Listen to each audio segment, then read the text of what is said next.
Well, welcome everybody to the Steps Leading to a Federal Contract training with Terry Homburg. I'd like to take this opportunity to well, one, catch you up to speed, right? PTAC has been known by PTAC for many, many years, and you're going to start seeing some new verbiage saying Apex Accelerator.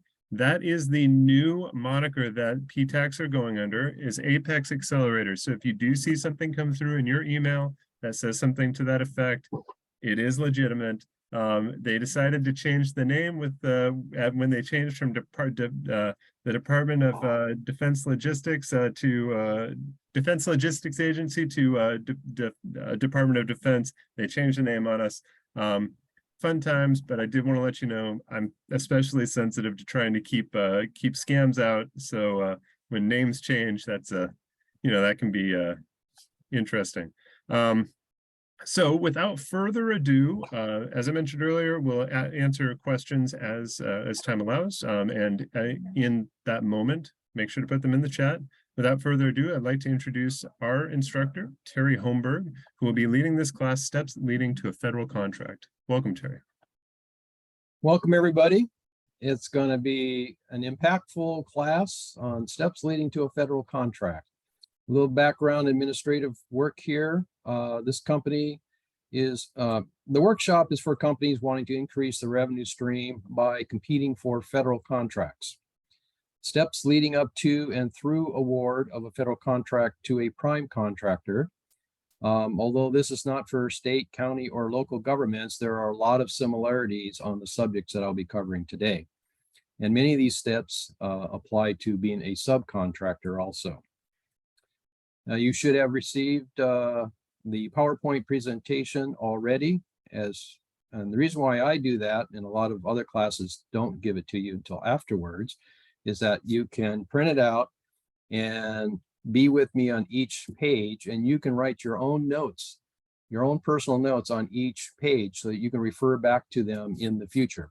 Also, you can jot down questions on that page that you want to ask. Little information about myself. I retired with 29 years of federal procurement experience as a contracting officer with the Department of Defense. My experience is in construction, architect engineering, supply, ship repair, service contracts, both pre-award and post-award. I also held every position locally in the government-wide purchase card program, which you would know as payments with a Visa or a MasterCard. I started working with PTAC the day after I retired, about 4 years ago. As far as questions, I will pause throughout the class, throughout the presentation, giving you an opportunity to ask questions. Or if you like, you can save your questions and ask them at the end, where there will be a question and answer period. I'd like to start out with a couple of survey questions. You can respond to them in the chat, and then we will sum them up. I see we have 25 participants today. I think that's probably the best way to go because we have so many in the class today. So the first question is, what type of federal contracts are you interested in? Such as service contracts, construction contracts, architect engineering, IT, ship repair, supply. It's in the chat. Just give me your answer for that. Type of contract, federal contracts that you're interested in. Services, construction, AE, IT, ship repair, whatnot. Gives me an idea of the people who are attending and what I can focus on and don't need to focus on a lot during the presentation. Okay, James, what kind of responses are we getting? Guess I have to come off mute, huh, guys? We are getting a varied response, which is great. There's a lot of diverse businesses out here. The first one from Maria, interpreter and translation services. Annalicia has landscape and construction. I hope I didn't butcher your name there. Construction, service, and shopping. Another construction, IT service contracts. General contractor. Construction, service, healthcare, staffing, supply, housing, another construction, supply, install flooring products, concrete polish and floor covering coatings.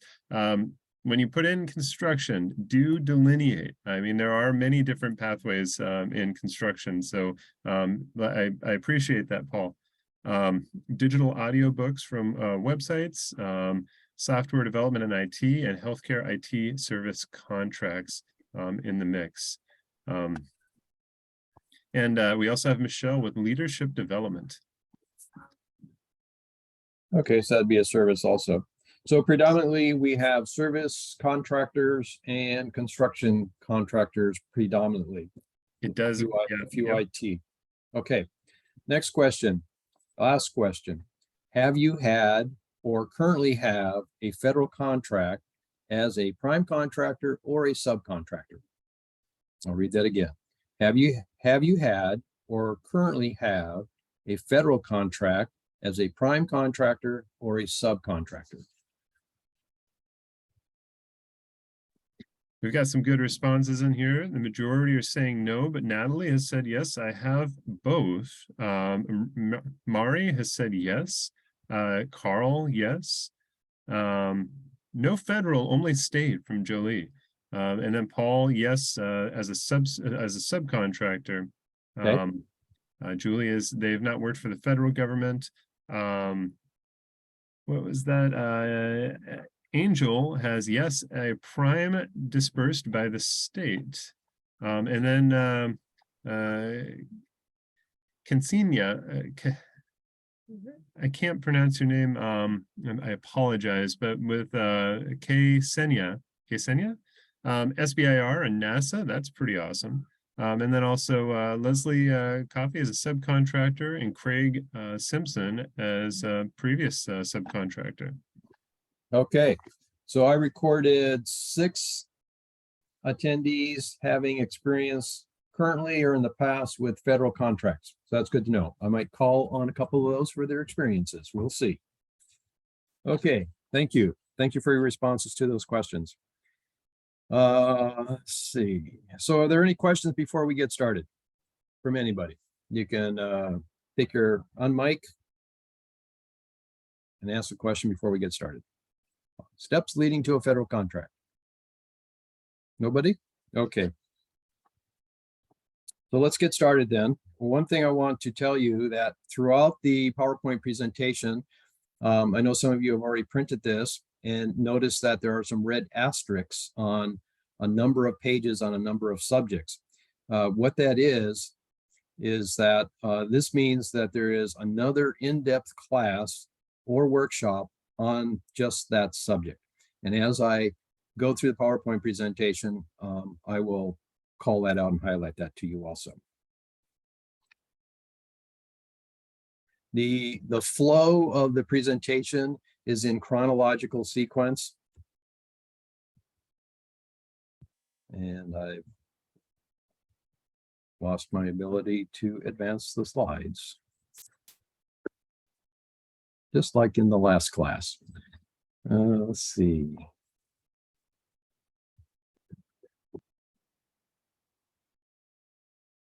You know, Terry, actually, I don't, and we're not having any audio issues that I've seen on this side. But go ahead and try to use the page up or page down buttons and see if those work. Yeah, that's what I'm doing on my keypad on my laptop. Gotcha. All right, if you want to stop sharing and then reshare, and we'll see if we can just go that route. Yeah, just bear with us, everybody here. We're getting set up. But yeah, is anybody else having any issues with audio? Okay. Can you see that? We cannot yet, Okay. Terry. So if I'm doing that incorrectly.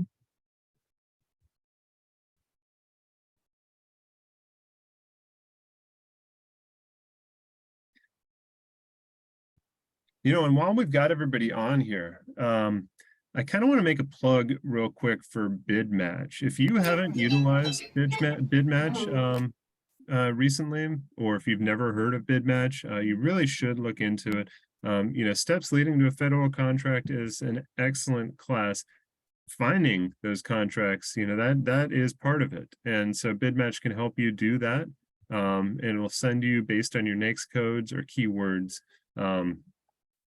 And the price for Bid Match, Harlan, is $165 a year.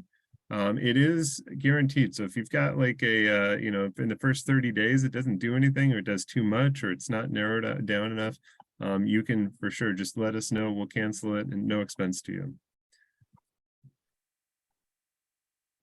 Also, I'd like to plug Alliance Northwest. If you've never been to Alliance, this is an excellent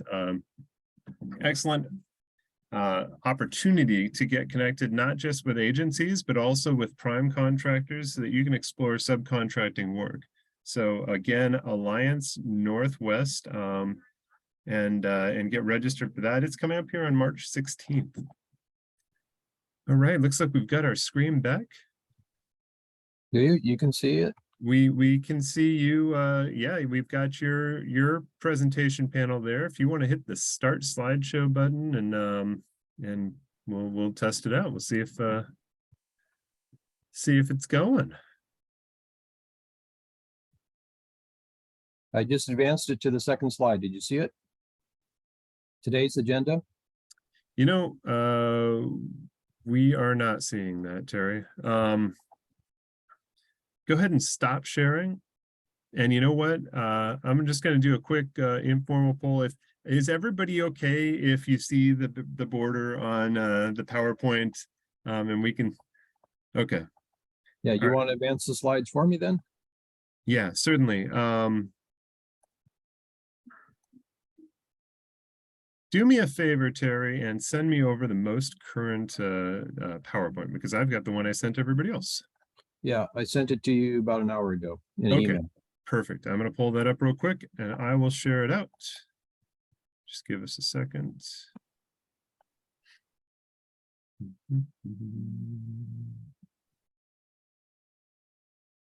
All right. Sorry, guys. We're still in this space of technical dependence.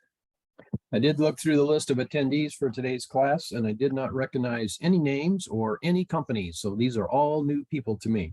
That's awesome. Well, you guys are all in for a treat. Honestly, now we're going to get rolling into this class. I'm assuming everybody can see the slide now. For those who have their you're the video, one that I'm looking at, Bridget. You've got I can see you. So can you see the slide? All right, awesome. Awesome. Right. So I'm going to go ahead and advance the slide to today's agenda. All right. So today's agenda, what we're going to do is go through in chronological sequence the steps of registering for a federal contract. So we're going to be talking about NAICS codes. I'll be defining what that acronym is and what you got to do for it, registering, how to register so you can get be awarded a prime contract, socioeconomic certifications, capability statement, very important to have, cybersecurity with the Department of Defense right now, how to find solicitations, doing a solicitation review, preparing your proposal, and then talking about a couple of important steps after a contract is awarded. Next slide. Few definitions. So this is kind of a repository of some acronyms and abbreviations that I'll be talking about during the class. So you can always come back to this slide and see what that definition is for that abbreviation or acronym. So CAGE code, CMMC, COTS, the 3 different types of solicitations. You'll see IFB there, invitation for bid, RFP, request for proposal, and RFQ, request for quote. We'll be talking about those. All right, next slide. All right, are you ready for a government contract? A little trivia here for you. A lot of people don't know this, but you will. And you'll see the capital G in government is underlined. Little trivia there is when you see government with a capital G, we're talking federal government. All others are in lowercase. That would be state, county, and federal would be lowercase g, right? Little trivia there. All right, so here's the steps in chronological order. Registering your company so you can receive the award of a federal contract, finding the solicitation review, proposal preparation and submission, proposal evaluation, which is done by the contracting officer of the agency, contract award, which is done by the contracting officer by the agency, opportunity for a debrief, the importance of that, and contractor performance evaluation. The last two are post-award, after a contract is awarded. Two of those I've highlighted in red, and at the bottom there, I wrote down common points of failure. The reason that I've identified those in my 29 years as a contracting officer, these are the two common points of failure of contractors when they compete for the award of a contract and perform on a contract after they've been awarded it. Preparation of proposal. The issue there is not being what we call non-responsive. An example of that is in a large procurement, typically you are submitting three parts of a proposal. The first is a cover letter. The second is your price proposal. And the third is a technical proposal. And so I'll use the example of a cover letter. If the solicitation, when the solicitation says, provide a cover letter with the following 10 items in it, and you only provided 9, then you are non-responsive. If the contracting officer received sufficient number of proposals, the contracting officer could set aside your proposal and not even evaluate it because you were non-responsive. Very important to clear that hurdle. That first hurdle is being responsive. So that's really important. And then after award, you're working towards getting a contractor's performance evaluation of at least satisfactory. And I have a slide later on that we'll talk about contractors' performance evaluations and the importance of those. So after award, it's just like in private industry, commercial procurements, it's all about customer satisfaction. It's not any different in federal contracting. It's all about customer satisfaction, and you're working towards getting at least a satisfactory performance evaluation so you can get future contract awards. Right, next slide. Right, first things first. So, as I said, these are the steps leading up to a federal contract award. You want to get your state business license. Then you want to register with IRS and get your EIN. Then you got to find your NAICS codes. What is a NAICS code? It's a North American Industrial Classification System, for which there are 759 classifications for the various industries that the federal government has identified. The NAICS code is 6 digits long. It's all numbers. And once you determine your NAICS codes, for which you will have at least one, you can have more, but one will be your primary NAICS code and the rest will be your secondary NAICS codes. Having found those NAICS codes, the second step is to determine whether you are a small or large business in each one of those NAICS codes. So on this slide here, I have provided the 2 websites for you. The first one is for the NAICS codes. So you enter in keywords and up will pop NAICS codes. And so what you do is read the definition for that NAICS code. And if any part of that definition is what you do, then that is your NAICS code. And you repeat that over and over again, putting in keywords, finding NAICS codes. So you put in a keyword and a NAICS code comes up, you read it, and no part of it is what you do. Okay, so you pass on that one, put in another keyword, get the NAICS code, you read the definition. So the definitions are very encompassing for that industry.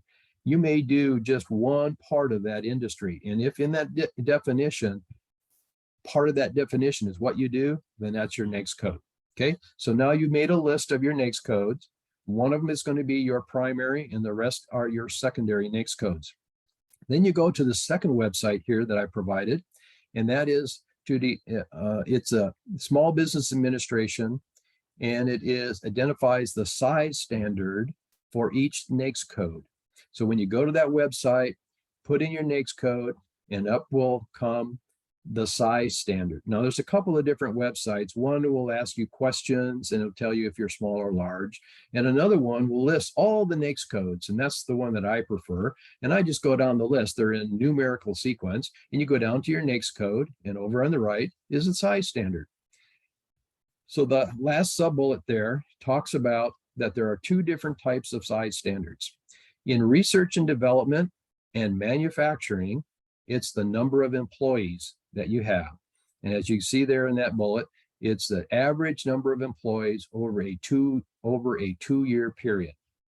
Okay, so if you are in the research and development or manufacturing industry, and you go to that second website, you put in your cage code, it will have number of employees. You might say 50. If you have on average over 2 years less than 50 employees, then you are a small business. If your average is greater than that 50 for that size standard, then you are a large business.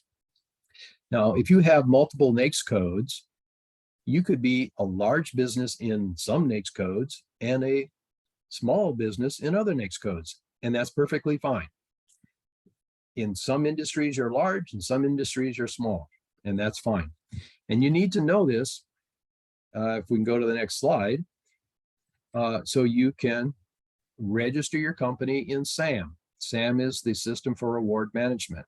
So these previous slides are all things that you need to gather and complete before wasting your time going into sam.gov and not having that information, because what's going to happen then, you're going to come to the screen, it's going to ask you for your NAICS codes.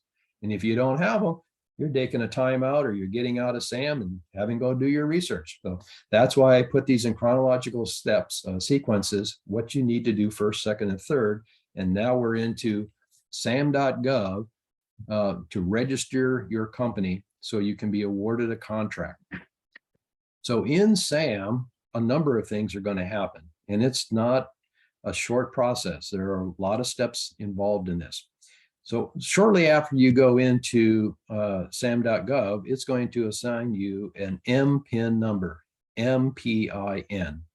Do not ignore it, write it down, put it in safekeeping, because every time after you go into SAM the first time, and you go into SAM in the future for corrections, updates, changes, whatever, in order to get into sam.gov, it's going to ask you for your MPIN.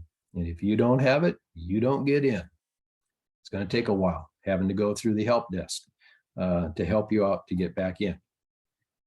So then you'll be a screen where you put in your NAICS codes and your size standard.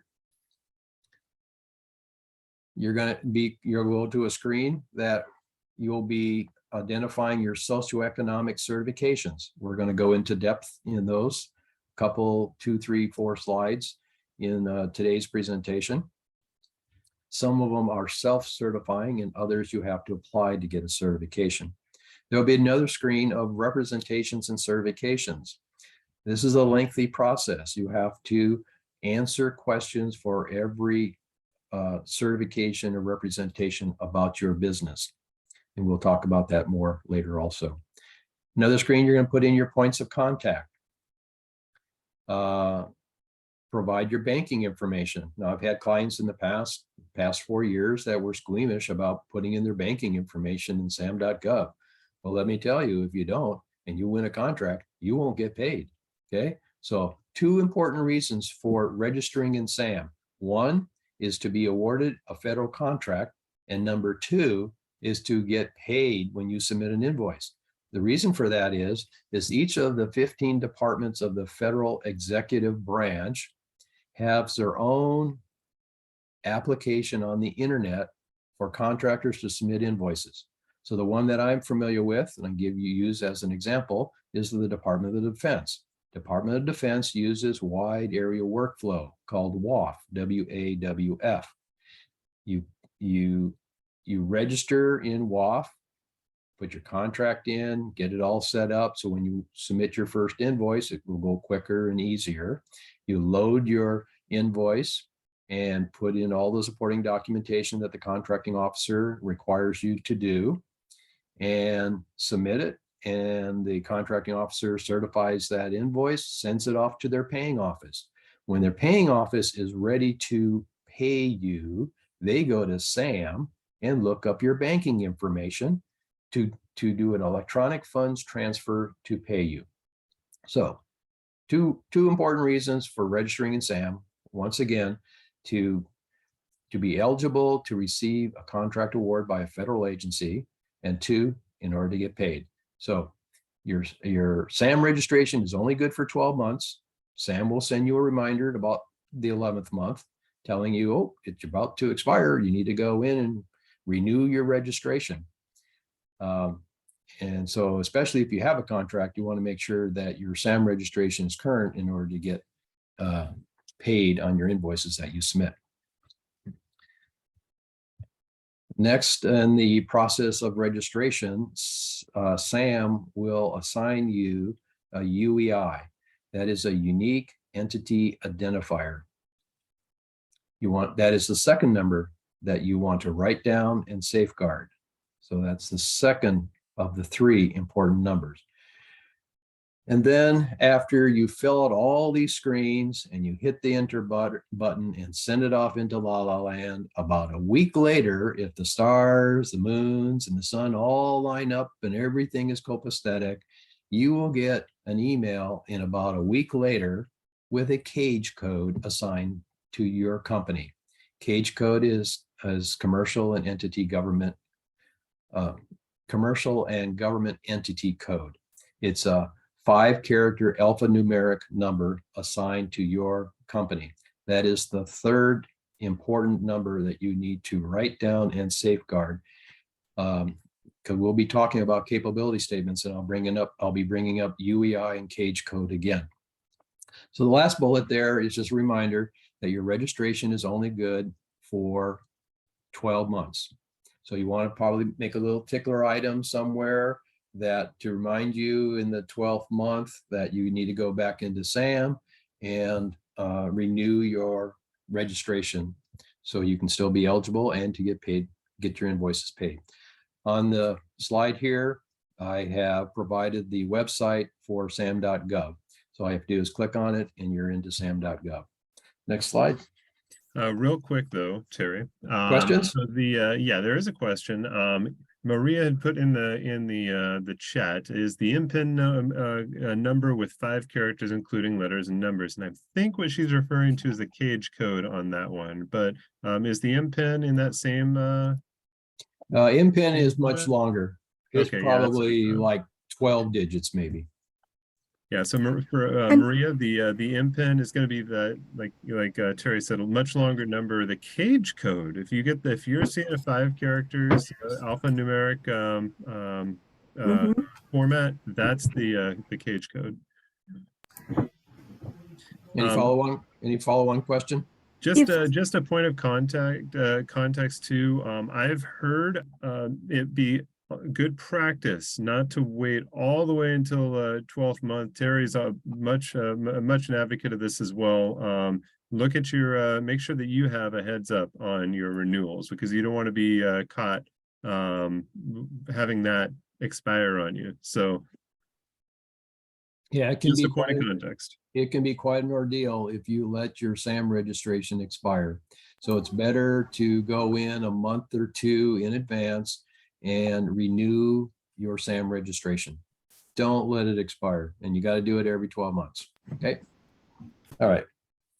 If I may, how do I know what my MPI number is? Because I got validation for the cage number, and I got an email saying that my SAM account was active, but it has a long number with letters and numbers, which I believe is my UEI, and then the cage number, but I don't have an MPIN. Yeah, your MPIN would have been assigned to you when you first logged into sam.gov and started your registration of your company in SAM, System for Award Management. There would have been a communication to you assigning you an MPIN number. Yeah, a year ago, year and a half ago, this was an issue for SAM just standing up and getting started, and people were registering their company, and the MPIN number would come up, and they just ignored it and moved on. And then a month later or 6 months later, they had to go back into SAM to change their socioeconomic certifications or change their representations and certifications, or they change their address for whatever reason. As soon as you go into sam.gov, it's going to ask you for that MPIN number. And if you don't have it, you don't get in. But to Maria, to answer your question, is when you first went into sam.gov and started registering your company, it would have signed you an MPIN number. That's when you would have gotten it. So if you don't have it now, if you've already registered and you didn't record an MPIN number, then you'll need to go to sam.gov and submit a ticket to the help desk, the FSD help desk, and have them help you get your MPIN number. Thank you. I just find it on my password list. But Great. thank So you you for got the it. time. So you have it, right? Yes, yeah. Yes, she I do. did. Yes, I do. All right, Now, very good. One thing to note, if you've never used the Federal Service Desk, that has the same login information as your sam.gov account. So if you're wondering what your password and your login is there, it's the exact same credentials that you'll use for sam.gov to go to FSD, and you'll be able to create an incident and figure out what your MPIN is from there. Okay. So now we're going to get into socioeconomic certifications for the next 3 pages. So here's a page where you see the red asterisk, certifications. The bigger name is socioeconomic certifications. There is another class dedicated just to socioeconomic certifications. So if you're interested in that, you can look up the next time it's being offered. It's another one of the classes that I teach. All right, so the first 2 are small business and small disadvantaged business. These are the only 2 of all the certifications that you can self-certify. So the way you self-certify as a small business is the process that we talked about earlier, your NAICS codes. So part of that process, you found your NAICS codes, and then you went to that second website to look for the size standard. That process determines whether you were or are a small business or a large business. And with that information, then you can self-certify in sam.gov as a small business. So it's an easy process. The next one is small disadvantaged business, which is new for 2022. To find out if you meet the criteria. My battery's running low, just a moment.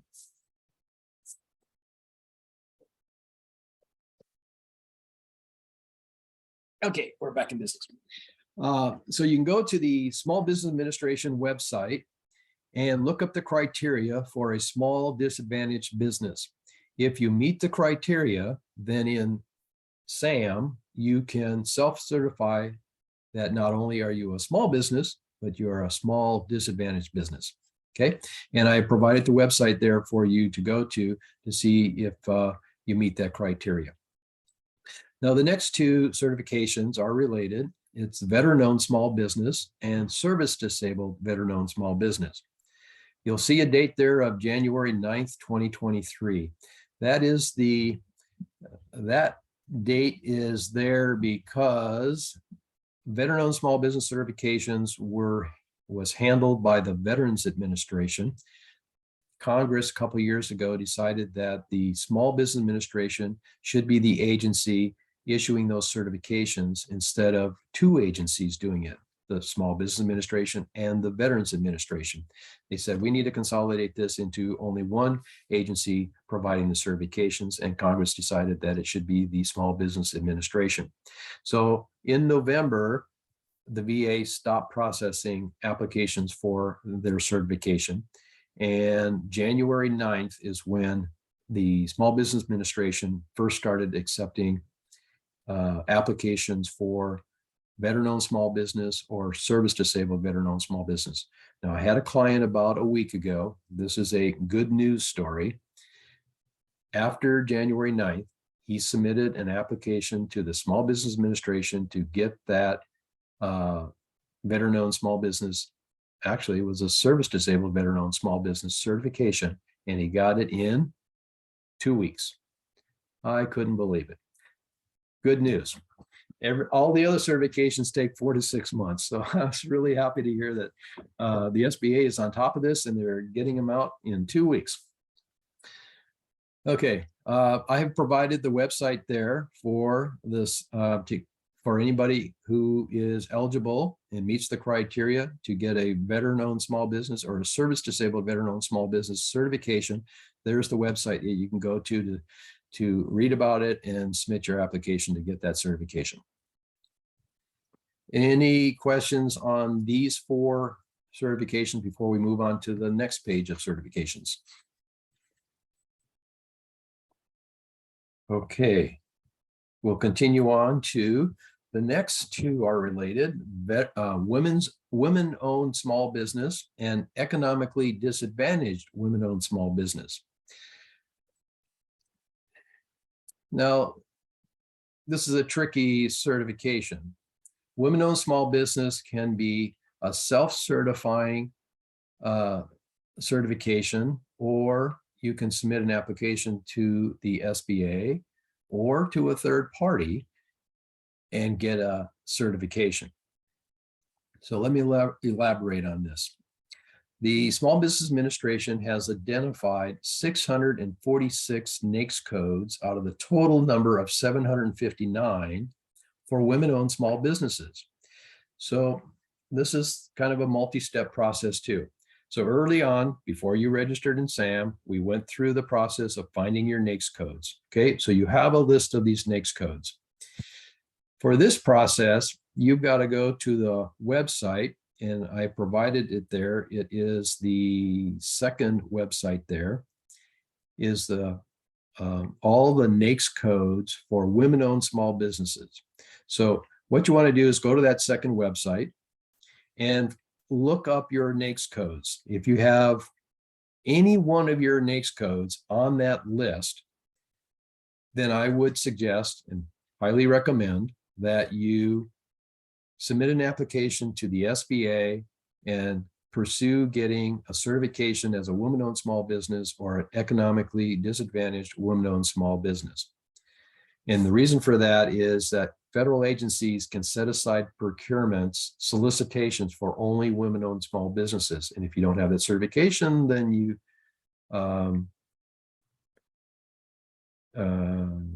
may not be awarded the contract. But you can compete for any solicitation as a woman-owned small business and compete for the award. If you get the award, then the federal agency gets credit for awarding a contract to a woman-owned small business. But if the NAICS code is not one that the SBA has set aside or identified as a potential NAICS code for the federal government to set aside a procurement to only women-owned small businesses, then there's no point in you registering to get that certification. So it's important for you to go down that list on that second website and see if any of your NAICS codes are on the list. If none of them are on the list, there's no point in applying to get that certification because it won't do you any good. Okay. The subset of the women-owned small business is the economically disadvantaged women-owned small business. And the SBA has further identified 113 of the 646 NAICS codes for women-owned small businesses, that if your NAICS code is one of those 113, then you can apply for a certification for an economically disadvantaged women-owned small business. So that second website has both the NAICS codes for both certifications, women-owned and economically disadvantaged women-owned small businesses. The first website just provides the information of the criteria and requirements to identify you as a woman-owned small business. Any questions on women-owned small business? Well, let me also make a point there that you can hire a third party, pay them to get your certification as a woman-owned small business. But they will also have to go through the SBA to get it approved. So if they can do it a little quicker, because as I mentioned before, the SBA is taking longer to process applications for certifications because they have a lot of vacancies right now, and they're struggling in filling those vacancies. So where it used to take 4 to 6 weeks to get a certification, is now taking 4 to 6 months. If you've got time, you don't need to pay a third party to get that certification. Go to the SBA, go to the website, submit your application there. It's free. Okay. Any questions on women-owned small business certifications before we move on to the next group? There was a question from Maria asking, what about OMWBE? Do you want to go ahead and delineate that a little bit? Sure. So I understand OMWBE includes a few certifications on it. I believe if I read the description of my certification, as far as I recall, I see like the SBE, I think. I have like 3 of them embedded in the OMWBE, but what I want to know if these certifications are recognized, for federal contracting. All right, you set me up to cover that right now. Okay, so the certification that you're talking about are for the state of Washington, not the federal government. And having said that, it's important for everybody in attendance here to understand that these certifications that I'm talking about are for the federal government. The federal government does not recognize certifications by the state. The state of Washington does not recognize certifications by the federal government.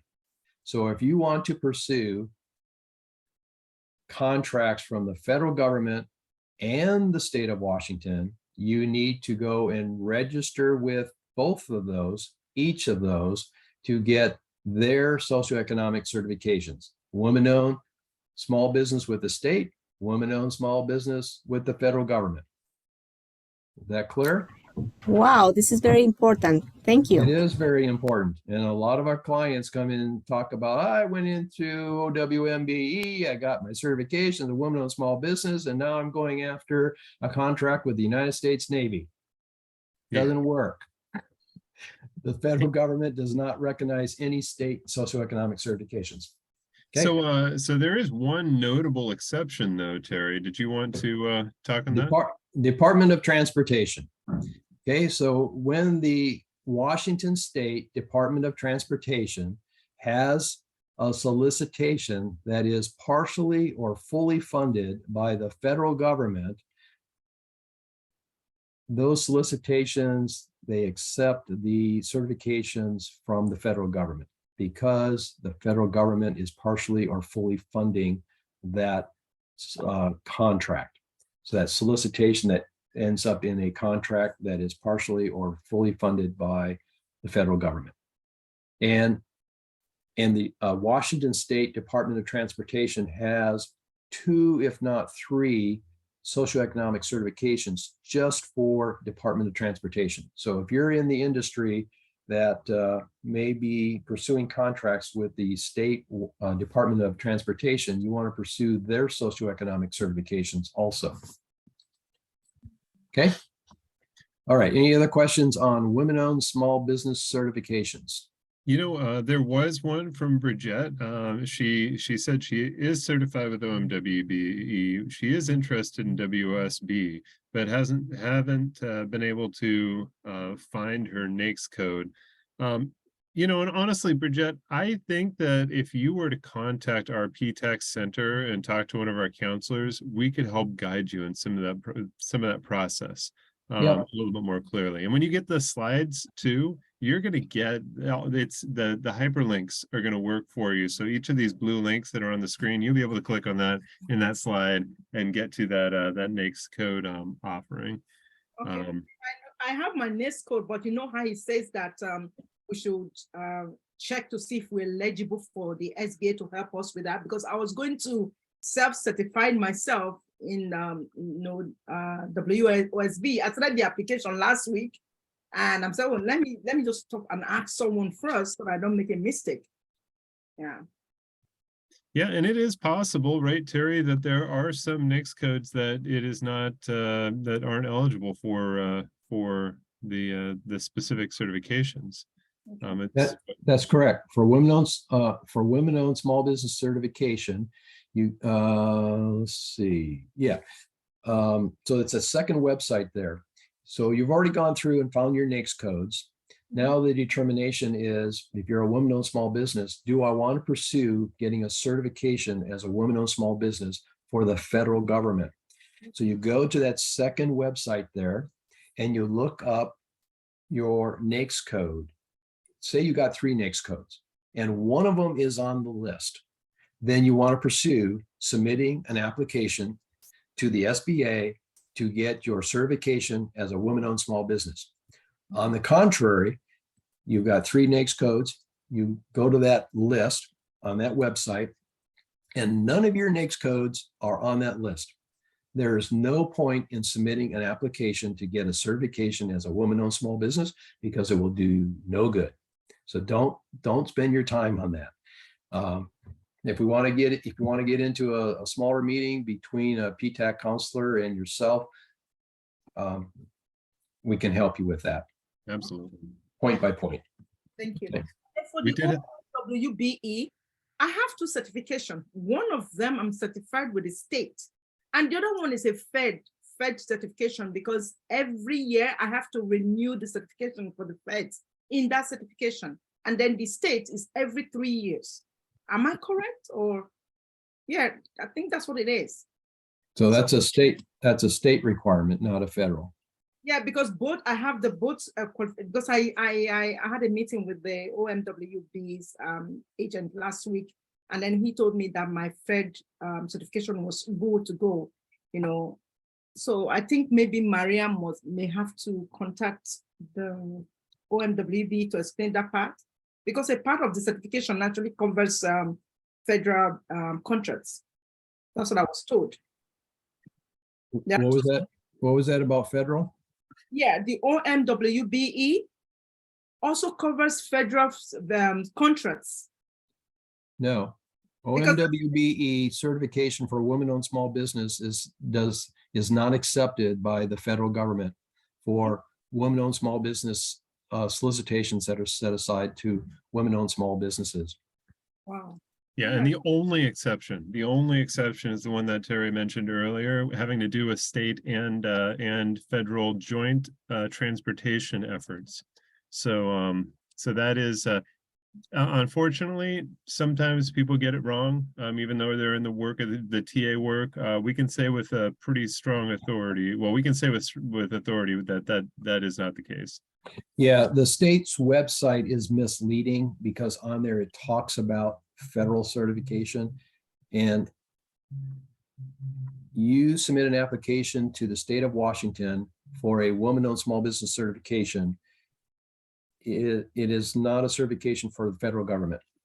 Thank you. That website, I've seen it. It's misleading. Thank you so much, Terry, for this, because every year they make you pay $25 for that certification for the Feds. So thank you for that. That's really why I want to get into the WSOB. I'm really grateful I'm here today. Yeah. So if you're a woman-owned small business and you're going after federal contracts, you need to consider getting a certification by the SBA for federal contracts as a woman-owned small business. If your NAICS code, any one of your NAICS codes, is on the list of NAICS codes for women-owned small businesses.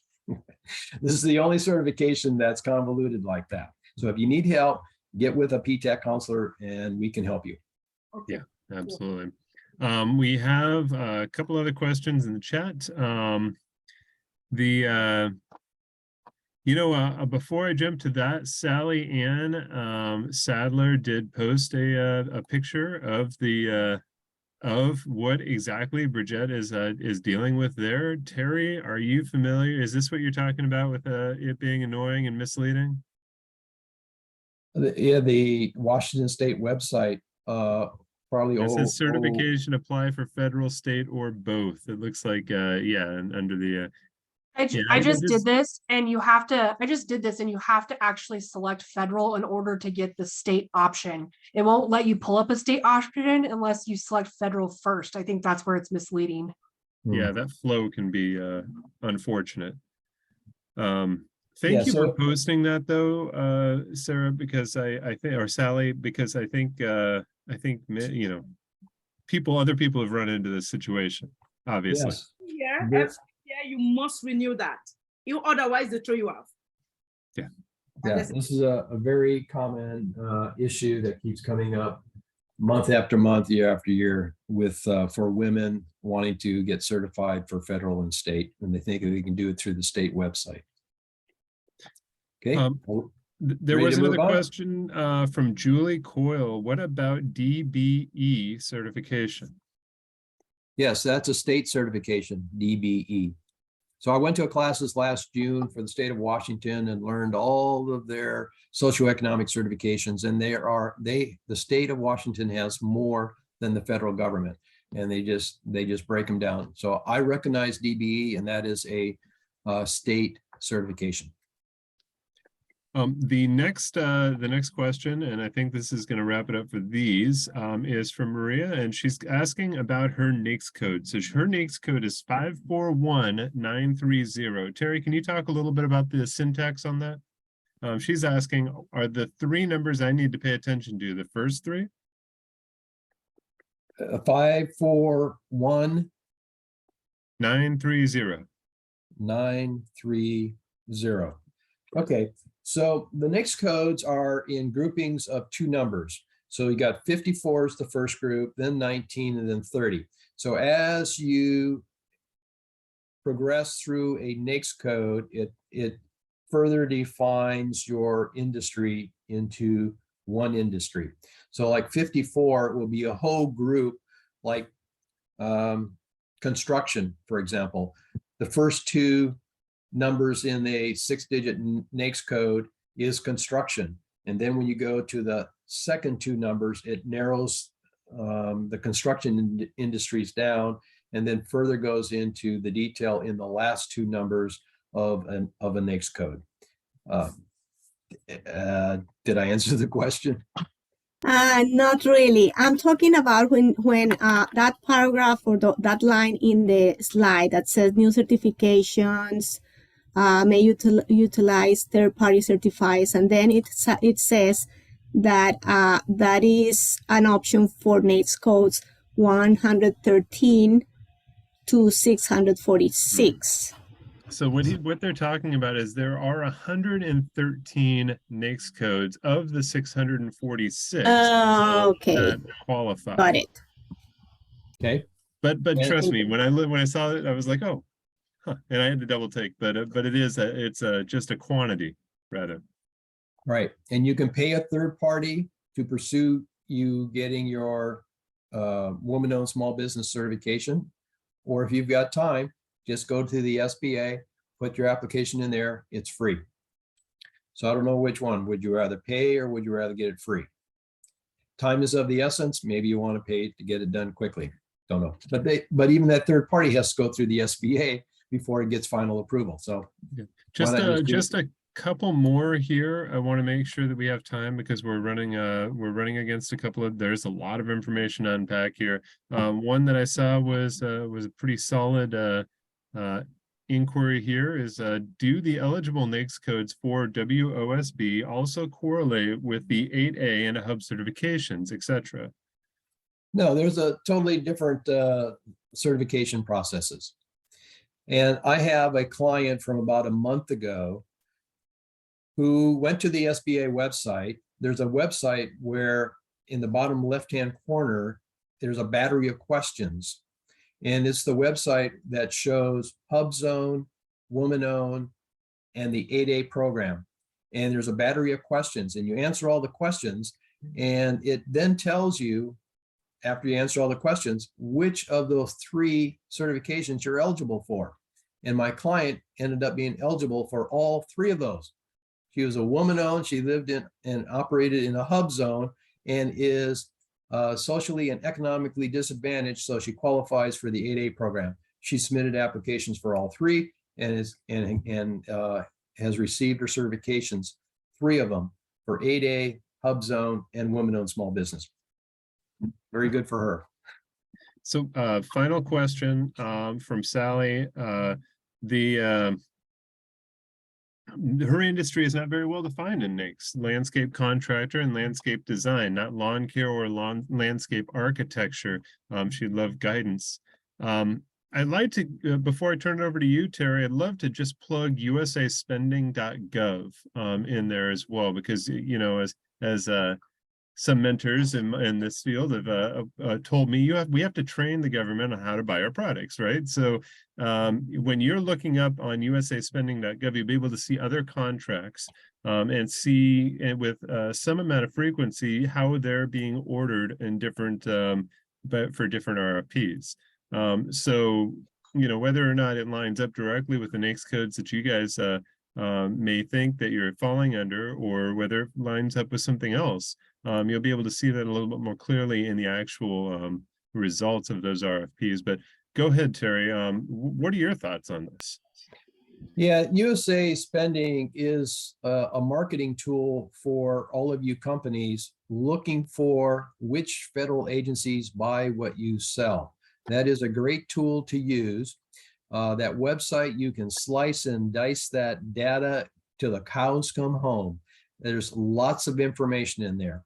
You can search it by 1 year back, 5 years back, 10 years back, by NAICS codes, by companies, by dollar amounts, so on and so forth.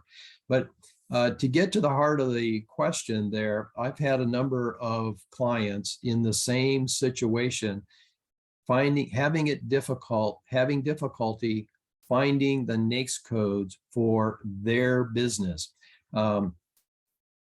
Yeah, you know, there's some special little niches there. So I'm just going to take you back to the earlier slide of how to find your NAICS codes. It's a process. So you go to that website that I provided, you put in your keyword. So you start with a keyword, you find a NAICS code that comes up. If any part of the definition is what you do, that's your NAICS code. If you don't find any NAICS codes, put in a different keyword. It's a process. It's put in a keyword, find the NAICS code. Put in another keyword, find a NAICS code. And that's the guidance that I can tell the attendee here of having problems finding NAICS code. It's the process. It's putting the NAICS code, putting in a keyword, finding a NAICS code. So you need to use lots of keywords for your industry or your business that you're in to find your NAICS codes. And for that reason also, it's probably very important to have as many NAICS codes as you can, that if any portion of a NAICS code is what you do, take that NAICS code, put it in sam.gov. And so you may have a number of them, but only a little smidgen of the definition for the NAICS code is what you do. The downside to that is when you start searching or using some of the search engines like James mentioned before, bid match, you're going to get a lot of solicitations that aren't a fit for you because that NAICS code had a large definition. And so you're going to be getting solicitations for the other parts of that definition, not the one that you're looking for. So you just got to look at that solicitation. Oh, that's not for me. Delete, pass on to the next one. And that's the process. Okay. Let's move on to the next and last slide for certifications. 2 more certifications. One is Hub Zone, and the last one is the SBA's 8A program. So for Hub Zones, Hub Zone is HUB, historically underutilized business zone. It is a certification that you have to formally submit to the SBA to get that certification that your company is in a hub zone. Hub zones are created in a number of ways. Typically, the most common one is after every 10 years, the United States does a census. The last census was completed December of 2020. Then the SBA publishes the new hub zone map for the United States. Hub zones, as a result of those censuses, the boundaries can morph. They can get smaller, they can get bigger, they can disappear completely, and new hub zones appear throughout the United States. These are historically underutilized business zones. They are geographic areas that are economically depressed. So the federal government incentivizes federal agencies to award contracts to companies in those depressed economic areas to invigorate, to put money into those depressed areas to help them economically. That's what it's all about. There are a number of ways where geographic areas can be identified as a hub zone. Another one is Indian tribes, reservations. They are grandfathered. They will always be a hub zone. So if you are looking for lease space, rental space for your company, I highly recommend finding a hub zone or finding an Indian reservation, especially the Indian reservations, because they are grandfathered. They will always be in a hub zone. There are a number of other criteria that you have to meet in order to qualify to be a hub zone small business, like 35% of your employees have to live in a hub zone, not the same hub zone. For example, we have an Indian reservation here in the state of Washington. You may have your company located there, but by the nature of your company, your employees don't have to be in your building to provide your service or your product. You may, if you're like, for example, you're an IT company, you can hire programmers, coders from anywhere in the United States. And so maybe you have hired an employee who lives in a hub zone in Florida. You meet the criteria. At least 35% of your employees have to live in a hub zone. Okay, and there's other criteria also. So if you are in a hub zone, or to find out the way to, or to find out how, to find out if you are in a hub zone, I have provided the website there for you. It is the second one. It is maps.certified.sba. So when you click on that, what will come up is a map of the United States. I love this website. You can find out if you're in a hub zone in one of two ways on this very first screen that pops up. First one is the map of the United States, and you can zoom into your location and see the hub zones. The second one is on that same screen in the upper left-hand corner. You can type in your address, and in the upper right-hand corner, it will say, yes, you are, or no, you're not. Wonderful website. Okay. The first website there talks about the hub zone. So you can read about it and see if you meet the criteria to be a hub zone contractor. James has put up the first screen for that second website, which is the map. And there's the state of Washington. And you can see the hub zones there. And in the left, bottom left corner is the legend with shows you the shading. The census is the dark blue, dark blue. The Indian reservations are in the light blue. And then also each state in the union, the governor can petition the SBA and say, I have an economically depressed area in my state, and I want it to be a hub zone, identified as a hub zone also. So the federal government can do it, and the state governors can do it also. See, and then on the screen in the upper left-hand corner is where you type in your address, and over on the right-hand side, it says not qualified or qualified. Very cool website. Okay. So if you need help with determining whether you might qualify for a hub zone, small business certification, get with your PTAC counselor and we can help you with that. Okay, the third website that I have provided there, and it correlates with the bullet up above, current hub zone map frozen to June 30th of 2023. After the census was completed, typically the new map comes out by the following 12 months. Well, in this case, the Small Business Administration froze that map till June 30th.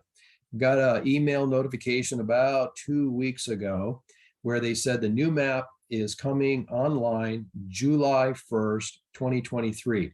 So what I've done for you is I have added to this presentation that third website that shows you the website, gives you a preview of the US map of the hub zones that will be going into effect on July 1st.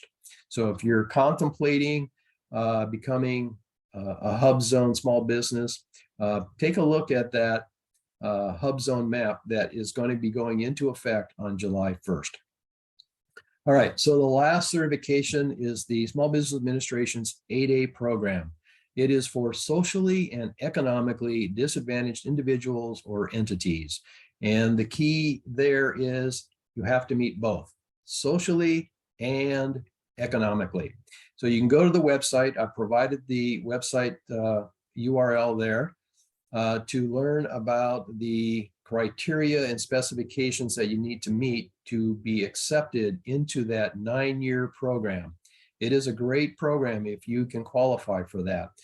One of the qualifications is you've already got to be in business for at least 2 years. So they want companies that are already doing business and are, successful but ready to expand into federal contracting. There are exceptions to that rule, like IT companies. There's no waiting period. There's other exceptions also.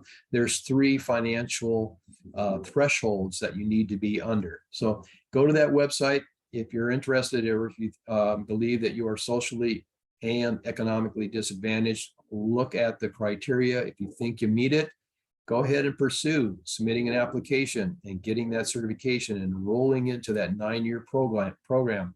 There's a lot of advantages for that. My class on just certification goes into in depth and talks about the benefits of being in that program and so on and so forth. Okay, I think we got everything covered there. Any questions on hub zones or the 8A program? A common recurring question I get is, why do they call it the 8A program? But I'll wait to see if anybody asks the question. All right. Okay, so let's move on to why do they capabilities. call it the 8A program, Terry? Because I don't know. Oh, okay. So I was hoping somebody would ask me that question. Many, many years ago, the United States Congress passed legislation for the Small Business Administration. And in that legislation, buried way down in that legislation, was a subparagraph 8A talking about this program. And ever since, this program has been identified as that subparagraph in the legislation 8A. It is now called the 8A program. There you A go. a bit of trivia. It's fun trivia like that. Like, most people don't know what SCORE stands for. So Or what capital G in government stands for. right. Okay. So all right, we'll move on to capability statements. Capability statements. All right. Okay. So I had an interesting question from a client a few weeks ago, and they said, I got a solicitation. I'm very interested in it, but in the solicitation, I don't see where they want me to submit my capability statement. 2 different things, okay? Capability statement is your marketing tool to the federal agencies or to their large businesses who are looking for small businesses to subcontract to.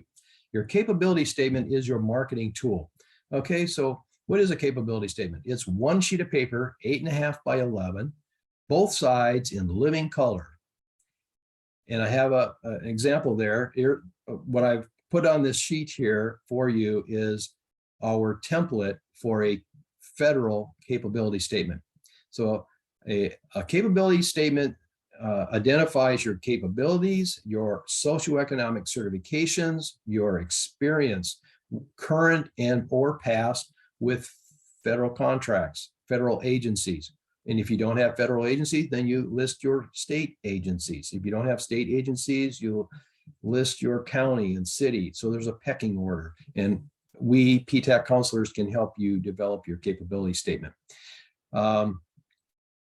And also on that second bullet at the end is your contact information. So what it is that you sell, what are your socioeconomic certifications, and what is your experience? And if the reader likes what they see, then they want to know how to contact you. So your contact information is in there, your website, your email address, your phone number, points of contact, so on and so forth. Okay. And on the back side provides the details of your experience. It's a living document. So once you've created a really good capability statement, don't go to the local printing company and get 5,000 of them printed, because it's a living document. Here's two good examples, your certifications. So after you have registered in SAM and you've gotten a contract, your capability statement is going to change because you now want to show under experience this new contract that you got. You've registered in SAM, but in the meantime, you've also submitted applications to get socioeconomic certifications, and the SBA gives you one. Well, now you've got to update your capability statement and identify this new socioeconomic certification that you just got. So it's a living document. Don't make lots of copies. An exception would be, though, for Alliance Northwest that's coming up March 16th in Tacoma. You want to have your capability statement in good form and print it and take them with you, because when you're talking to the federal agencies there or to the large businesses there, they're going to ask you for your capability statement. So that is an exception where you want to take a lot of copies of your capability statement with you. Okay.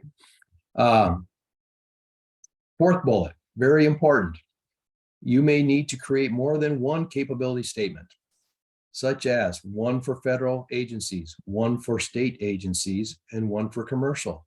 One capability statement does not fit all. If you are pursuing work with the feds, the state, and commercial, you will need a capability statement for each one of them. The content on the capability statement for feds is different than the content for the for the state agencies, and is different than commercial. A commercial capability statement looks greatly different than it does for a federal agency. And the picture that I have here on this slide is a template for a capability statement for federal agencies and their large businesses. And we can help you with that too. We can, as my last bullet says, if you're interested in getting this, just reach out to James and we will send you our template and a guide of the do's and don'ts of how to make a capability statement. Okay. So they have read your slide here, Terry, and they have requested, many of them have requested for the template already. So thank you for adding to my list. Okay. But you guys, I will send out a capability statement template. Leslie, I hope that bullet 4 answered your question of should you have a separate certification for state contracting that will display solely commodity codes. You should have something specific to state, you should have something specific to federal, and you should have something specific to commerce or commercial rather. So that is the answer on that. Well, James, might you want to do, because you said at the beginning of the class that because I revised the PowerPoint presentation, you're going to send it out to everybody? Maybe yes. add the template and the guide to that same email. Okay. Yep. So instead of one attachment, there'll be 3 attachments. Yep. I'm got it ticking in my head here. Bridget, we've got your hand up. How can we help? No, I just wanted to say that the capability, thank you so much, because you just answered one of my questions that have been born in my brain about the different capability statements. So I'm going to correct that.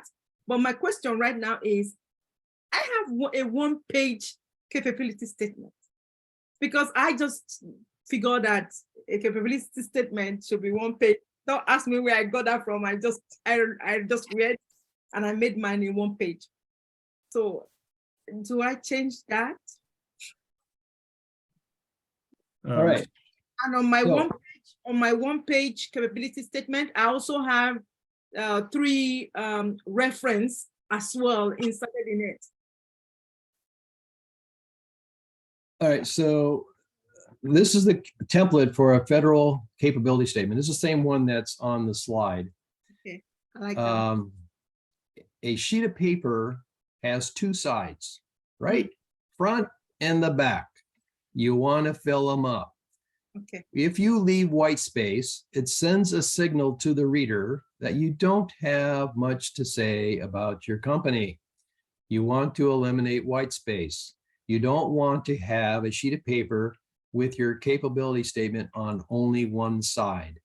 Take advantage of both sides of a sheet of paper.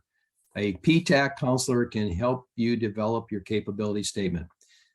Basically, what I have said in bullet number 2 is what's on the front side of a capability statement.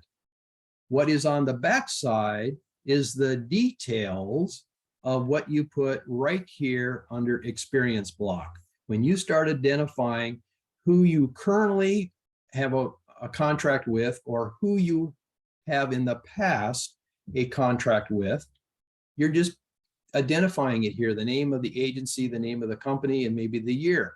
On the back, you're identifying them and putting in the details of what you did in that contract for that customer. With pictures, hopefully. Pictures tell 1,000 words. I mean, a reader looks at a capability statement and sees that picture there. Oh, that's a crane moving dirt. Oh, they're in construction. Let me read more about this company. Okay. So that's what it's all about. Marketing. It's your marketing tool. okay. I didn't have pictures in mind, only my logo. So at least maybe that's why, I didn't have spaces. I filled them up with words. Okay. But I love this one. Thank you. You're welcome. All right. And Any more to, questions on capability? Oh, I was just going to say to the point, because there were some other things in the comments. Ksenia, you're entirely correct. We do run a workshop on capability statement composition, and so keep your eye out on the PTAC e-Center for that. Terry and I just had a conversation about the presentation for that, so it should be forthcoming. So just check out the calendar on that. And if one other thing, I think that's it for the questions and capability statements in the chat. But if you do want if you want the templates sent out to an email other than the one that you registered with, make sure to send me the request to my email address, davis@kitsapeda.org, in order for me to get that out to you. I can't reference the chat for the emails in the chat. So just make sure to send me out the request and I'll get it out to you.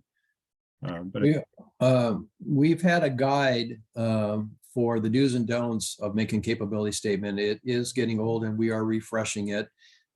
It's probably going to be reduced from 15 pages to 10 pages and updating it. So that will be becoming available in the near future also. Okay, moving along. Next slide is cybersecurity. Okay. We don't probably need to spend much time, and I didn't ask a survey question before the class started, but cybersecurity is a big deal right now. The Department of Defense is the one that is initiating this for all the federal agencies. If you are interested in Department of Defense contracts, whether you want to be a prime contractor or a subcontractor, you need to be aware that there are currently cybersecurity requirements. So this first slide, there's two slides here actually. The first one is on CMMC, which started in 2020. It's in a 5-year rollout for the Department of Defense to get the policies and procedures and practices down before they actually start putting it in solicitations and in the follow-on contracts, which will be effective 1 October of 2025. So we're in the 3rd year of this rollout.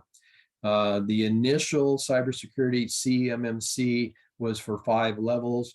The Department of Defense has already proposed changes to it, and they're calling it CMMC 2.0, and they want to change the levels from 5 to 3.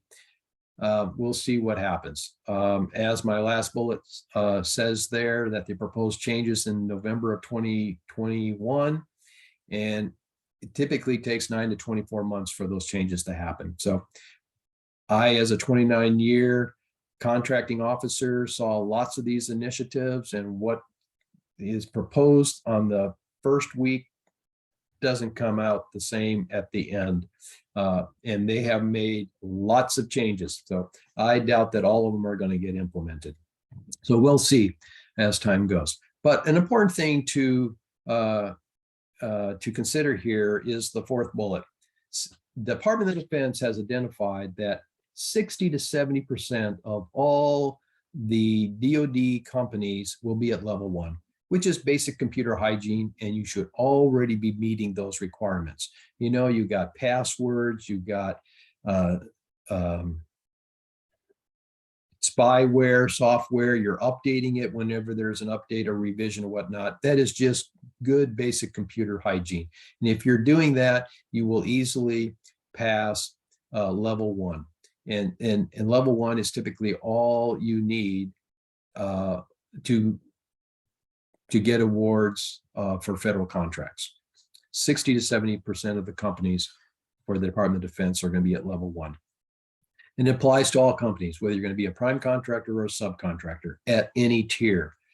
CMMC is going to require you to pay a third party to come in and audit your IT system, that you meet the requirements of the NIST SP 800-171A. There's 110 controls in there for level 1. And if you meet those, then you'll get a certification that is good for 3 years. And so then it makes you eligible for award of a contract or even to be a subcontractor to a prime contractor. I have provided the website there if you want to learn more about CMMC. It's at CyberAB. AB stands for Accreditation Body .org. And if you're an IT company, you may be interested in becoming a member of the marketplace of CyberAB. We can talk more about that. At the top of this page, you'll see cybersecurity with a red asterisk. I teach a class on cybersecurity. We go into great detail. So you can look for that if you're interested in more about cybersecurity. The next page is also cybersecurity, but it is the other requirement that is actually in effect right now, and it is called the DoD Interim Rule. Went into effect the 1st of December of 2020, so we are now in our 3rd year. Right? And there are exceptions for you. If you do not process CUI, which is controlled unclassified information, and the solicitation does not have CUI in it, then you do not need to do a self-assessment and post your score up on the internet. Okay, and the other 2 exceptions are COTS. That is one of the terms that I put up front in the definitions page. COTS is commercial off the shelf. So if what you are selling to the government agency is a commercial item, it doesn't matter what the dollar value is, you don't need to do a self-assessment for cybersecurity. The 3rd exception is what you sell to the government is less than $10,000. That is an exception. You don't need to do a self-assessment of your cybersecurity system. Okay, so there's the 3 exceptions. If you don't meet any of those exceptions, then you'll have to do a self-assessment and post your score in SPURS via PIEE. PIEE is a website for which you need to get a login and password. It once you request it, it takes anywhere from 4 hours to 48 hours to get your login and password, and then log into PIEE, and it is a suite of many applications. One of them is SPURS, SPRS. Click onto that. There are 8 questions for you to answer. One of them is, what was your score on your self-assessment? Number 2 is, what was the date that you did your self-assessment?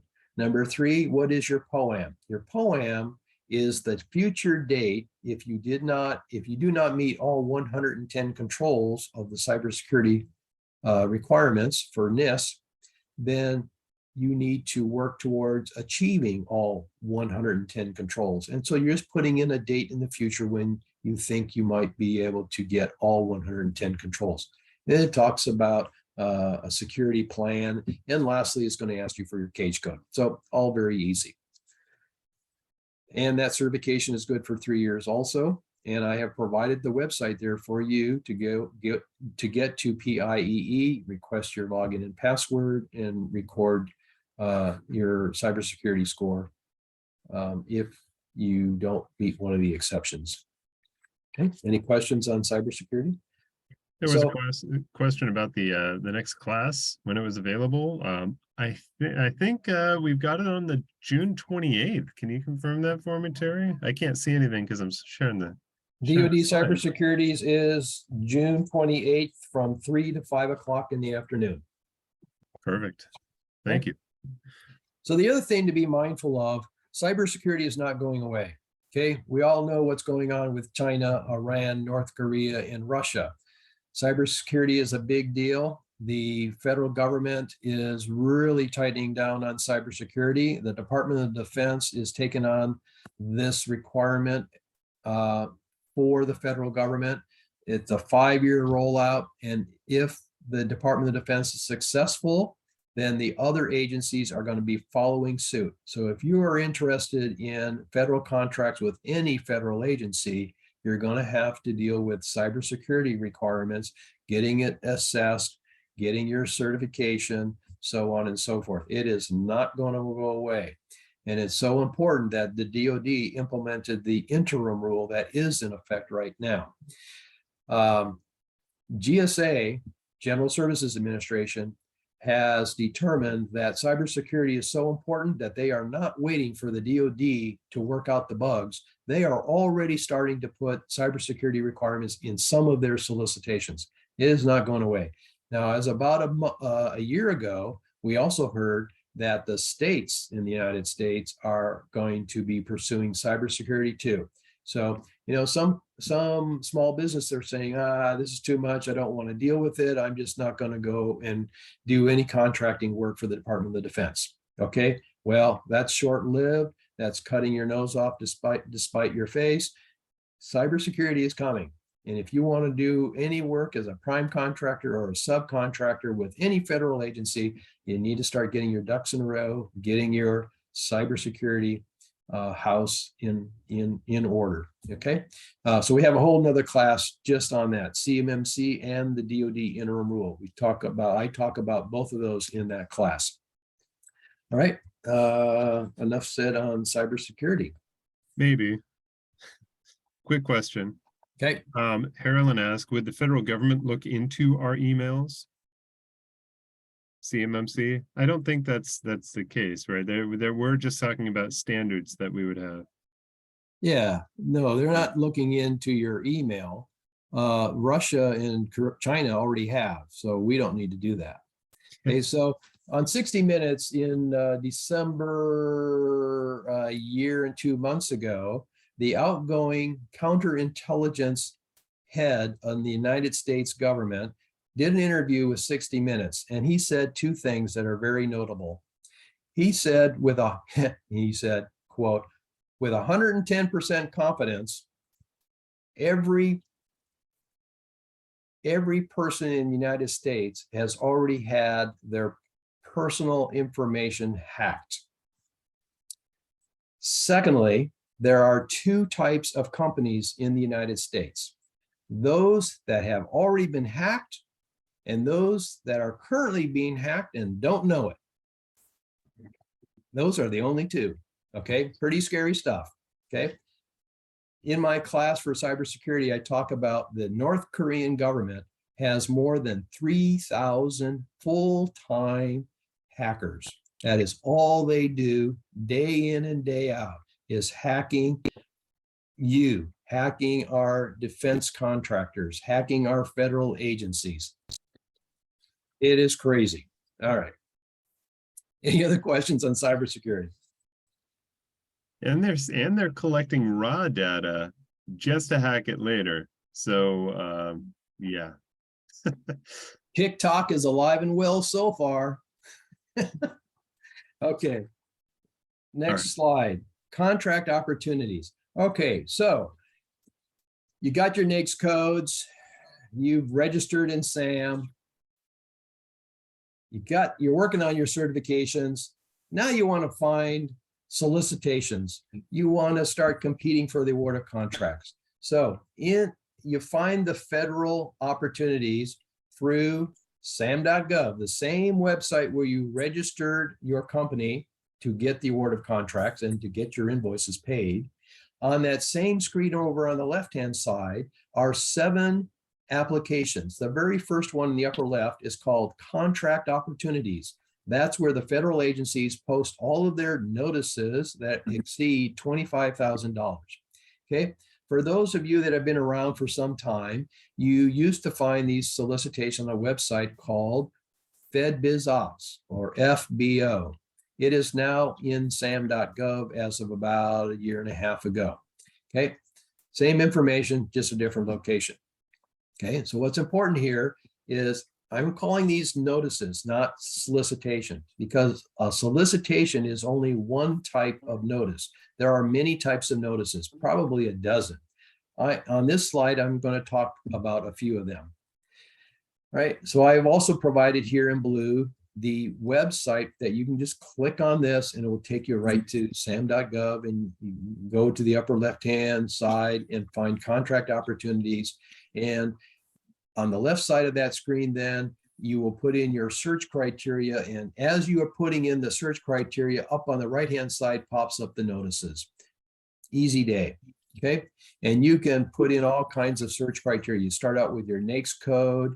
There's another pull-down menu where you can identify the types of notices that you're interested in. And here are, how many are there? 1, 2, 3, 4, 5 different types of notices. So let's talk through these. The first one, which you probably won't see very often, but I'm bringing it up here, is called RFIs, draft RFPs, draft statements of work. They're all pretty much the same thing. An RFI is a request for information. The federal agency is posting a notice in contract opportunities asking you, the subject matter experts in your industry, to help them create a statement of work, because the agency has never purchased this before. So they're asking for your help to identify and write a statement of work at a later date. Then they will solicit proposals and award a contract. So that's an opportunity for you to help the federal agency because they don't know anything about what they're buying. Okay. Also, they may issue a draft request for proposal and are soliciting comments about their draft request for proposal. A request for proposal is a type of solicitation. So they're putting a draft out there for you to provide comments on. Same thing for a draft statement of work. They've drafted a statement of work, they're putting it out there, and they're asking you for your comments. Okay, so the second type of notice is a very important one, and I have it underlined here. Sources sought. This is where the federal agency is looking for companies to fulfill their requirement. So many companies ignore these. Do not ignore these, especially if you are a small business, and very especially if you have a socioeconomic certification. The reason for that is that by responding, you and a couple of others, you are eliminating competition. And boy, if you can eliminate competition, the better chances are you to get the award of the contract. Okay, so a source is sought. I issued lots of these as a contracting officer because I was doing we contracting officers have to do market research too. Not only do you do market research, but the agencies do market research also. So I issued many sources of sought. So a source of sought is typically a 2-page notice. Very simple. It's comprised of the first section is a summary of what the agency is looking for, a summary of their statement of work, followed by a number of questions that they want you to respond to in your response back to the contracting officer. Like, are you a small business? Do you have any socioeconomic certifications? So on and so forth. Lastly, the third part is the due date. So typically a source of sought is only out there for about 10 days. So it's very important to get those, respond to them, and get it submitted by the cutoff date. So as I as a contracting officer, But after the cutoff date, I would collect all of these responses and I would pile them on my desk. Okay, I got 3 woman-owned small business responses. I got 1 hub zone and 1 8A company. Okay, so I've got 3 from woman-owned small businesses. So I look through those. I may call them. I may interview you. And if everything's successful, I will petition the Small Business Administration and ask them that and ask for permission to set aside my solicitation for only women-owned small businesses. They are the only ones that can compete for the award of the contract. So this is why I say responding to a sources sought is so important, because it eliminates competition. If you didn't do that, if nobody responded to those sources sought, then the contracting officer would issue the solicitation as full and open competition, meaning anybody of any company size can compete for the award of the contract. Large business, small businesses, 8A companies, hub zone companies, woman-owned companies, veteran-owned companies, anybody can compete for it. So it's always to your advantage if you can eliminate competition. And the way to do that is respond to the sources sought. Okay, can't stress it enough. Very important. All right, the next notice is a pre-solicitation notice. I actually had a client about 2 months ago ask me, hey, I see this pre-solicitation notice. How do I respond to it? You don't respond to them. The government is telling you that they are about to issue the solicitation. No kidding. We are really going to issue the solicitation. And in that pre-solicitation notice, it will say, on or about 45 days from now, we are going to issue the solicitation. So it's giving you fair warning. It's allowing you to start planning, start looking for it, maybe contacting subcontractors or vendors and whatnot. You're getting your ducks in a row. Okay.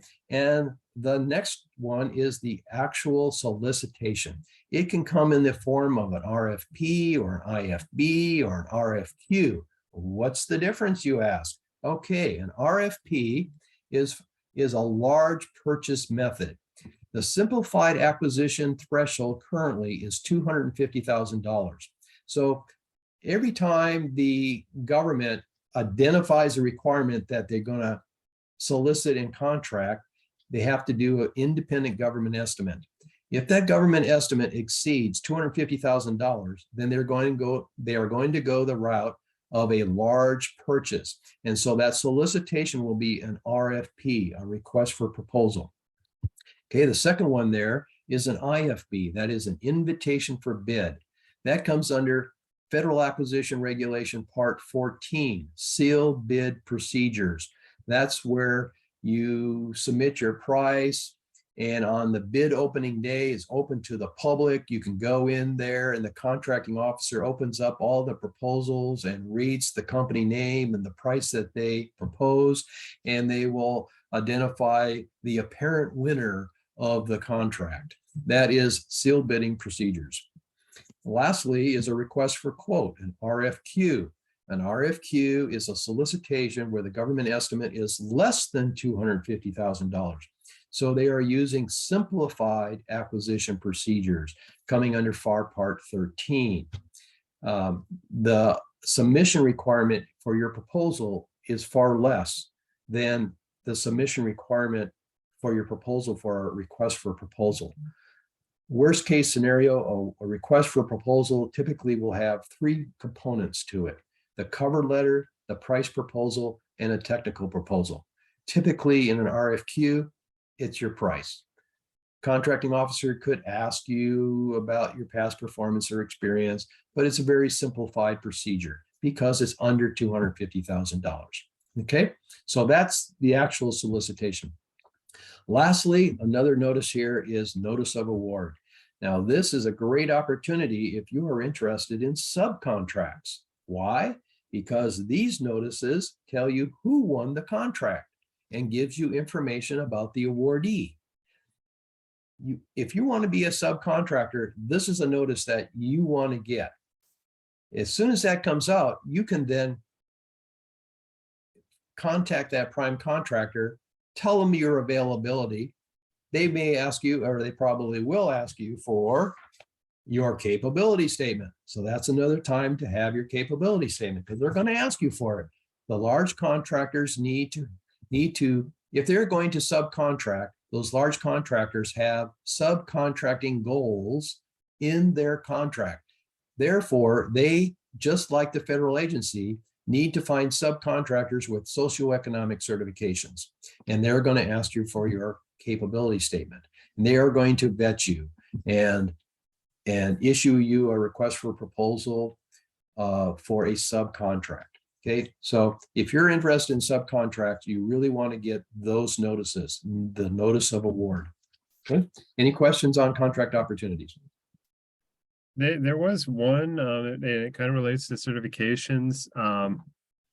They ask, Natalie asked, the hierarchy of preferential categories for government contracting. And I'm assuming that it's the ones, how they give weight to government contracting preferences is For socioeconomic certifications? correct. Okay. So the federal government and its large businesses who they award contracts to have the most difficult time in fulfilling the goals for women-owned small businesses and hub zone. So if you've got either one or both of those, you are in the catbird seat because they are looking for you. Instead of you knocking on their door, they'll come knocking on your door. It is that important. So it is worth pursuing getting every socioeconomic certification that you qualify for. If you qualify for it, submit an application, get that certification, put it on your capability statement, put it in sam.gov. Can't stress enough, those socioeconomic certifications are really important, especially you want to respond to what we just talked about, sources sought. If the contracting officer gets a sufficient number of responses from people with the same socioeconomic certification, like women-owned small business or hub zone or 8A, then they could set aside that solicitation for only those small businesses with that socioeconomic certification. So once again, you're eliminating competition. That's a great goal. It is absolutely in this field necessary. Is there now? This is a question that follow up on that. Are they weighted? Is it potential that they're weighted differently for different agencies? What do you mean by weighted? Like if is there in some agencies, do they score it heavier if you're an 8A or if you're hub zone or women-owned small business, or is it just basically the same number of points on towards your overall? The federal government does not do points. The state does points. State of Washington, if you are registered with OMWBE and you have a certification, say as a woman-owned small business, when they evaluate your proposal, they give you more points towards the award of a contract. The federal government does not do that. The socioeconomic certifications helps the contracting officer set aside the solicitation to only those companies with that certification. The state does not do that. The federal government does that. Awesome. Thank you.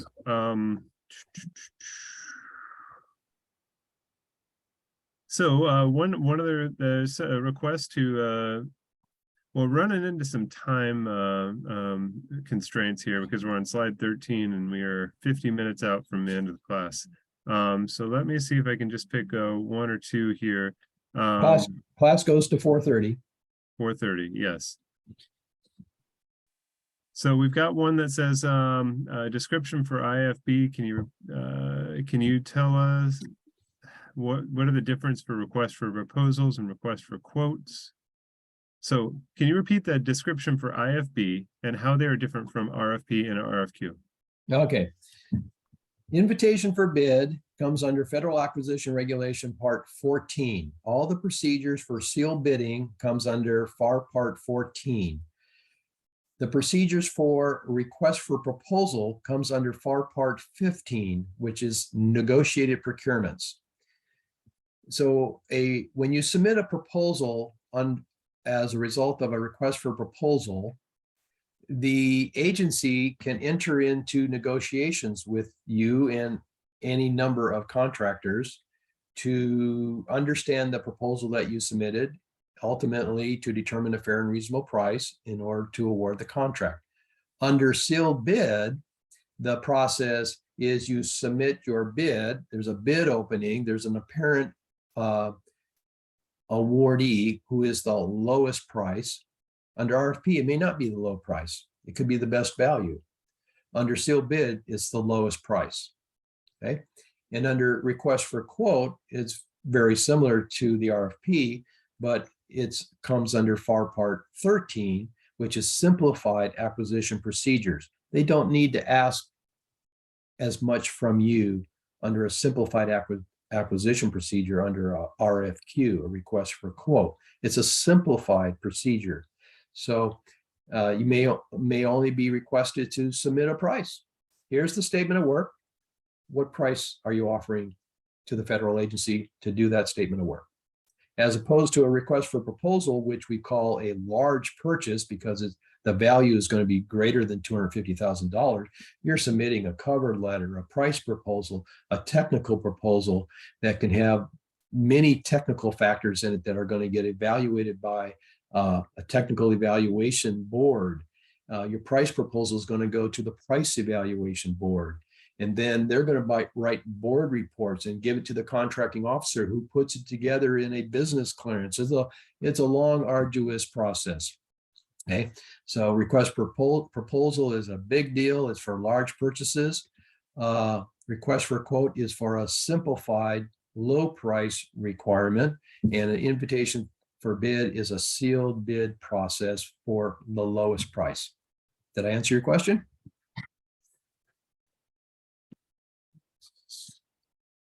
All three of them are solicitations, but they're just three different types, different processes and procedures. One person was curious, what if the government has a preference for one-stop shopping that their sources sought, miss economic vendors? Is there some sort of recourse to agencies who are trying to get those contracts? What's the question? It says, what if the government has a preference for one-stop shopping such that their sources sought trying to miss the socially economic such that their sources sought exercise trying to miss socially economic vendors? Is there a recourse when this happens, or a way to get the SBA to insist that the government agency do the process right? So I guess they're talking about one stop versus, and convenience for those contractors versus, doing or sourcing out the way that they should under their exercise. I can explain this. Can you hear me? Go ahead, Natalie. I own a small business, and sometimes, I try a shredding company, and I try and get contracts from the Department of Defense, specifically the Navy. And sometimes the Navy would like just one-stop shopping. They'd like to go to the multinational that, trades on the New York Stock Exchange, because then they can just, it's big, they can cover a lot in there. They don't want to get hassle with a smaller business. And so then they'll do well, let's see if there's anyone that can qualify for a small business or a woman-owned small business. And they, instead of looking in the state of Washington, they look in the state of Oregon, and they say, oh, that's too far away. Say all the small businesses they contract there. So then they go to Small Business Administration and say, there's no qualified small business.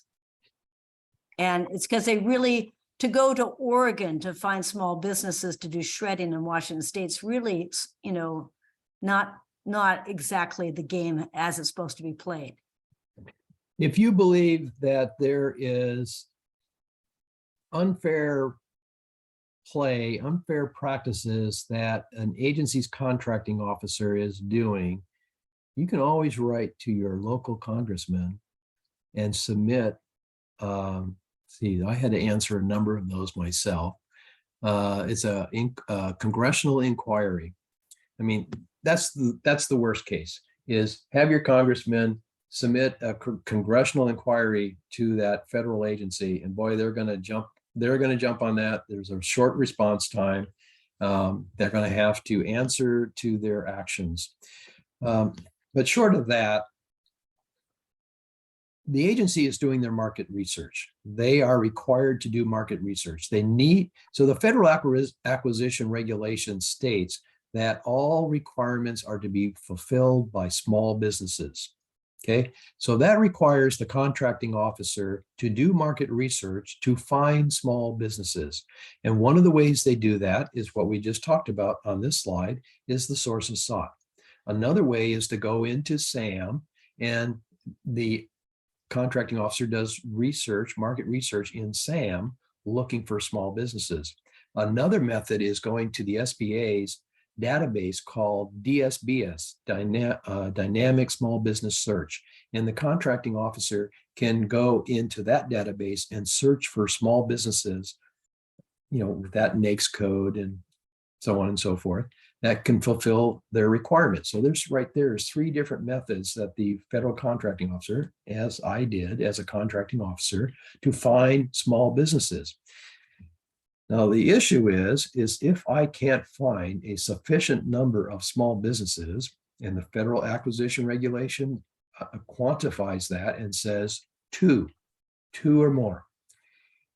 If I can find 2 or more, then I can submit a small business coordination record to the SBA stating that, and I will provide attachments to it. This is the results of my market research. Here are 3 companies that are women-owned small business, or hub zone small businesses, or veteran-owned small businesses, or 8A companies that have the capacity and capability and interest in fulfilling my requirement. Send it off to the SBA, and the SBA takes a look at it and says, okay, approved. Sends it back to the contracting officer. Contracting officer issues the solicitation. It is set aside for only the contractors that have that socioeconomic certification. Now, the flip side of that is what you're talking about, when the agency determines there is an insufficient number of small businesses to set aside this procurement to only small businesses. The contracting officer still has to fill out the small business coordination record and said, I have completed my market research and I only found 1 company, small business, or I didn't find any small businesses. And so I'm requesting this to be full and open competition. Any company can submit a proposal and I can award the contract to it. Now, the SBA, when they receive that request, is going to look through it and say, oh, time out. Wait a minute here. There's 2 companies right here in Kitsap County in the state of Washington, in addition to the one in Oregon, and there's 1 over in Spokane, and there's 3 in Seattle. Now, I am denying this, sending it back to you, and do a better job in your market research. So those are the 2 avenues that could play out, and the congressional inquiry is available to you too. Did I do a good job in answering your question? Should I go to the Small Business Administration as a starting point? Because they were sort of shocked at how they've been hoodwinked on this. Yeah, absolutely. You got to But then find a what contact. happens? What city are you located in? I'm in Tukwila. Okay, so your Small Business Administration office is in Seattle, Washington, right down the road. Call them. They will probably direct you to the SBA representative that handles the Navy, for example. I'm not sure how they divide up the workload, but I forget what their titles are. I worked with them all the time. There's 4 or 5 of them in the office, but how they divide their work, I don't know. They might do it by agency, Department of Defense, or whatever. But talk to them and let them know what you think is going on, and they can pursue it with that agency also. Okay, thank you. You're welcome, Natalie. So a couple of quick questions, and then I'll get to Bridget. So Julia Coyle, I ask real quick. We are usually a sub-tier contractor. Does my participation count towards diversity goals? Federal government doesn't have diversity goals. They have socioeconomic goals to meet, like women-owned, hub zone, 8A. better known. And so every time they award a contract, they record the type of company that they awarded it to, which goes then, if it's a small business or any small business with socioeconomic goals, it goes towards meeting their goal in dollars for that year. Okay. Another one coming from Mari is, and this is a hot button topic for a lot of people, is what is the best way to procure an IDIQ? If there isn't a quick answer for that, I would say we can definitely talk to you in person with a PTAC counselor on some of those topics. But did you have a quick thing there, Terry? I have lots of experience with IDIQ contracts. I awarded them and administered them. Typically, an IDIQ contract is a multi-year contract, so you don't get a bite at the apple very often on those because they're multi-year. They're only going to come up, say, every 5 years or every 8 years, depending on the type of contract and the agency. But certainly, I can help you with that. Okay. And Bridget, did you have a quick question? Yes, I do. Okay. It's how do I find or is there, this is for Terry, is there a place where I can find where like past contracts have been awarded for similar jobs that I'm bidding for? The reason why I asked Terry is because I've had 2 requests for quotes for training and development, and they are both out of state. One, I don't want to under quote myself, and I don't want to over quote myself. They do not give me a budget. So in your experience, how do I want to be competitive as well as not to knock myself off? Yeah, so what you're talking about is your company doing market research to find who buys what you sell. So James and I talked about this earlier. One website is called USA Spending. That's a great website. And I was talking about, you can slice and dice that database till the cows come home, and find out, any number of years back, your NAICS code, and you can find out which agencies awarded contracts, and it will identify who they awarded it to, the dollar values, and when, and on and on and on. So that is one method. There's a couple other websites too that provides the same information.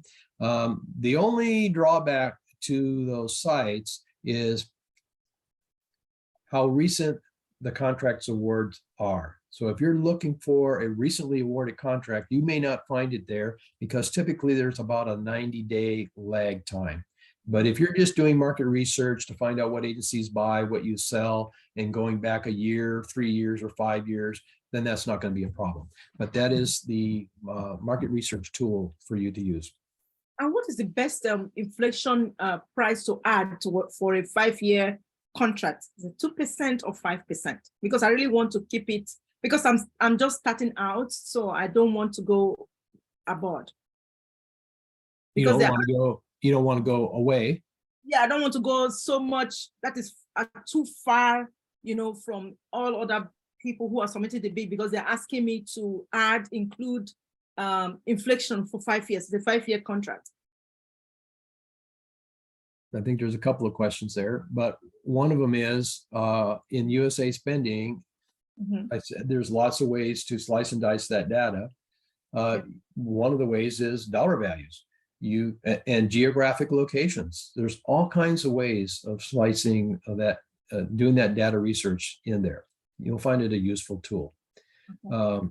You said something about IDIQ contracts or 3-year or 5-year contracts? 5-year contract, but they are asking me because what they did is to provide all of us an Excel spreadsheet for us to put in the quotes, right?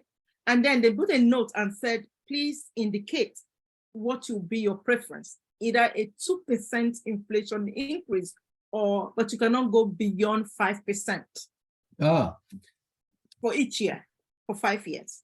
All right, yeah. So this is a problem, especially now with inflation last year at 8.2%. I'm getting lots of clients wanting to know if they can submit requests for equitable adjustment for price changes because inflation's going crazy. The supply chain delays are causing problems in getting the materials, and when they do get their orders, the price is doubled, all kinds of problems. So I have a class, actually it's next week, on request for equitable adjustment, how to handle that. Let me take a look here. I think it's the 23rd. 23rd. All right, and I have another class that is called Cost and Price Proposal Preparation. And in that class, we talk about putting a cost proposal together for a contract that is going to be multiple years out into the future. How do you price that when you've got to consider inflation for next year, 2 years out, 3 years out? Okay, so there's websites where you can find the predictions of inflation into the future, but we're really in a quandary right now because inflation is kind of like out of control. Last year was 8.2%. It's coming down a little bit.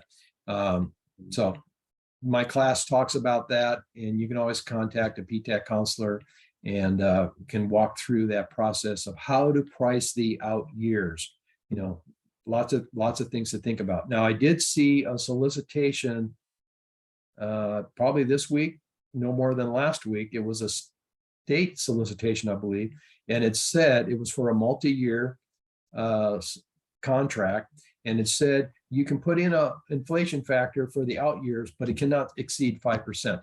Well, So I'd like to go ahead and get us back on this. I just want to make a quick point to note here. This is steps to a federal contract.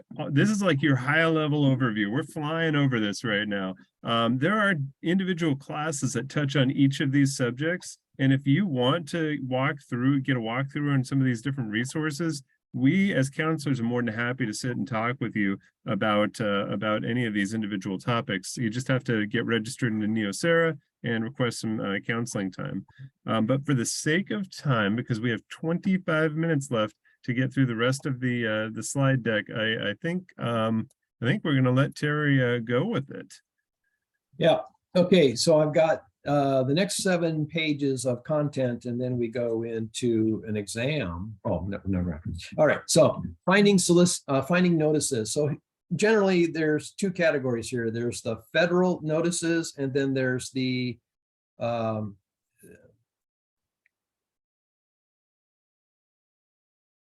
okay, so I see what I have here.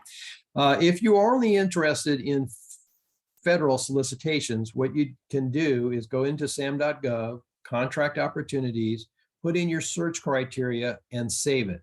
What that will do for you, instead of having to go into contract opportunities every day looking for solicitations, if you save your search criteria, every time any federal agency posts a notice that exceeds $25,000 in contract opportunities, you will get an email. Okay, so there's a little tip for saving time. Now, if you're interested in more than federal, you're interested in state, local, commercial, whatnot. James talked about it before we started the class here. It's Washington PTAC offers a service called Bid Match for $165 a year.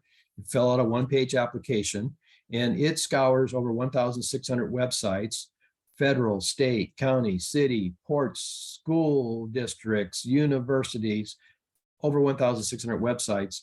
And anytime that any of those from the 1,600 websites posts a solicitation, you get an email. So that is another tip for saving time. There's no way you can search 1,600 websites every day looking for solicitations. Okay. All right, let's move on to the next. Solicitation review.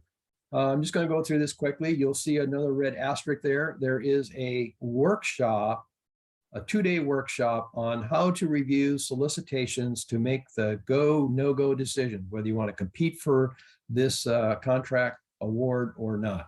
But some of the things that you want to look for in a solicitation to make that decision whether you want to compete for it or not is it a set-aside? Is a set-aside a small business, or is it available full and open competition to anybody?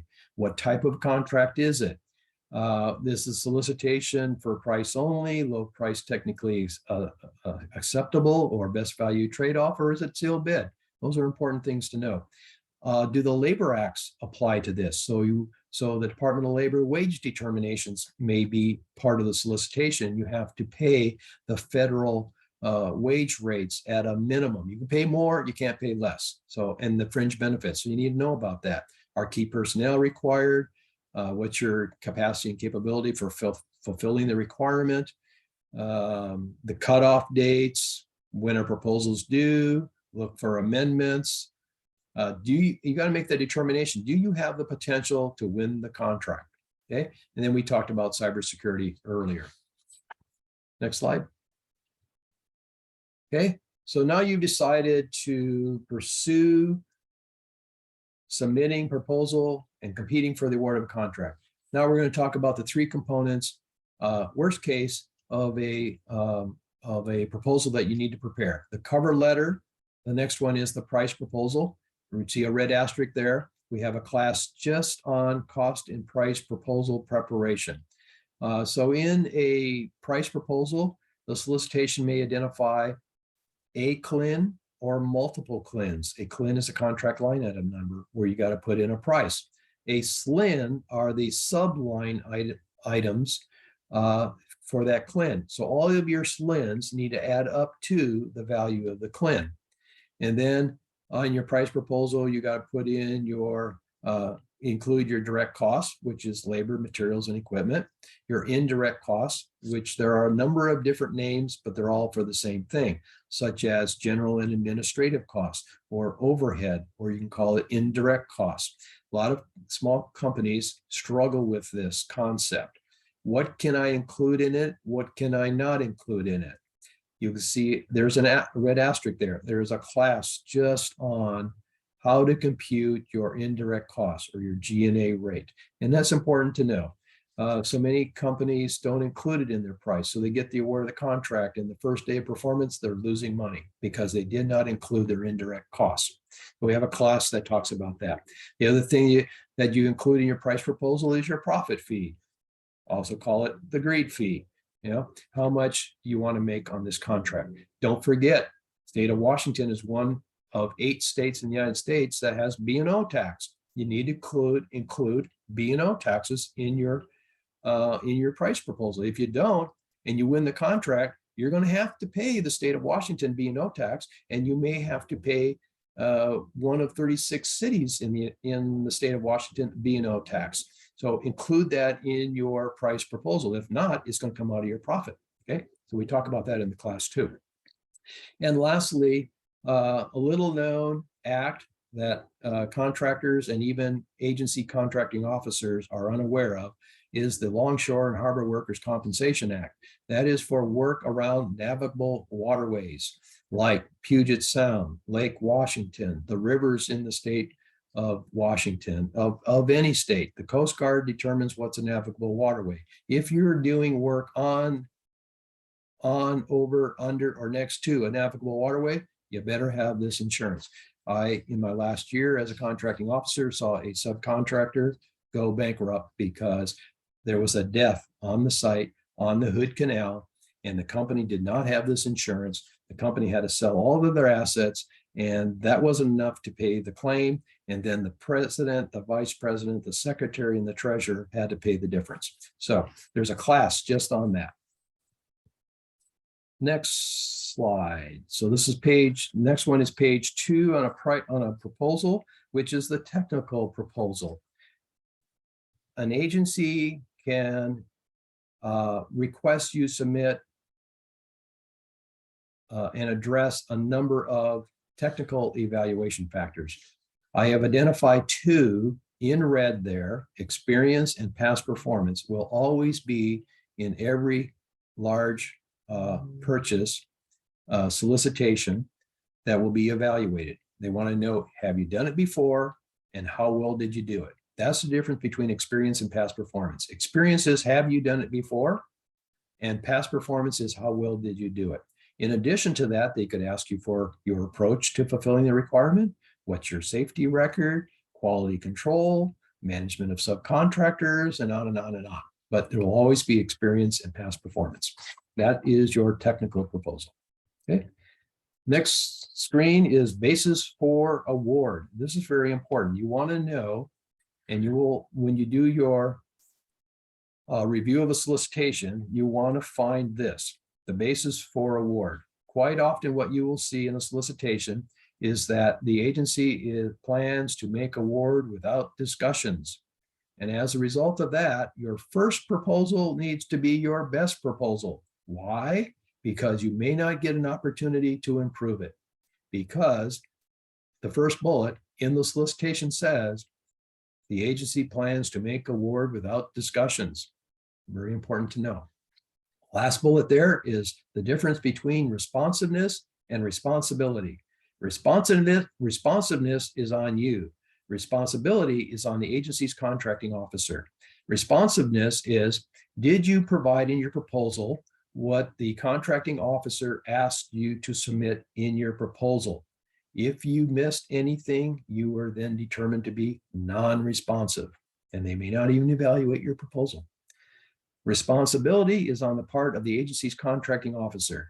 They're going to check on your ability to perform the contract, and there are lots of aspects of that.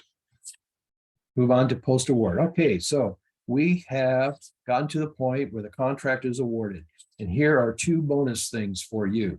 The first one is after award, always ask for a debrief. If the agency's contracting officer is asking or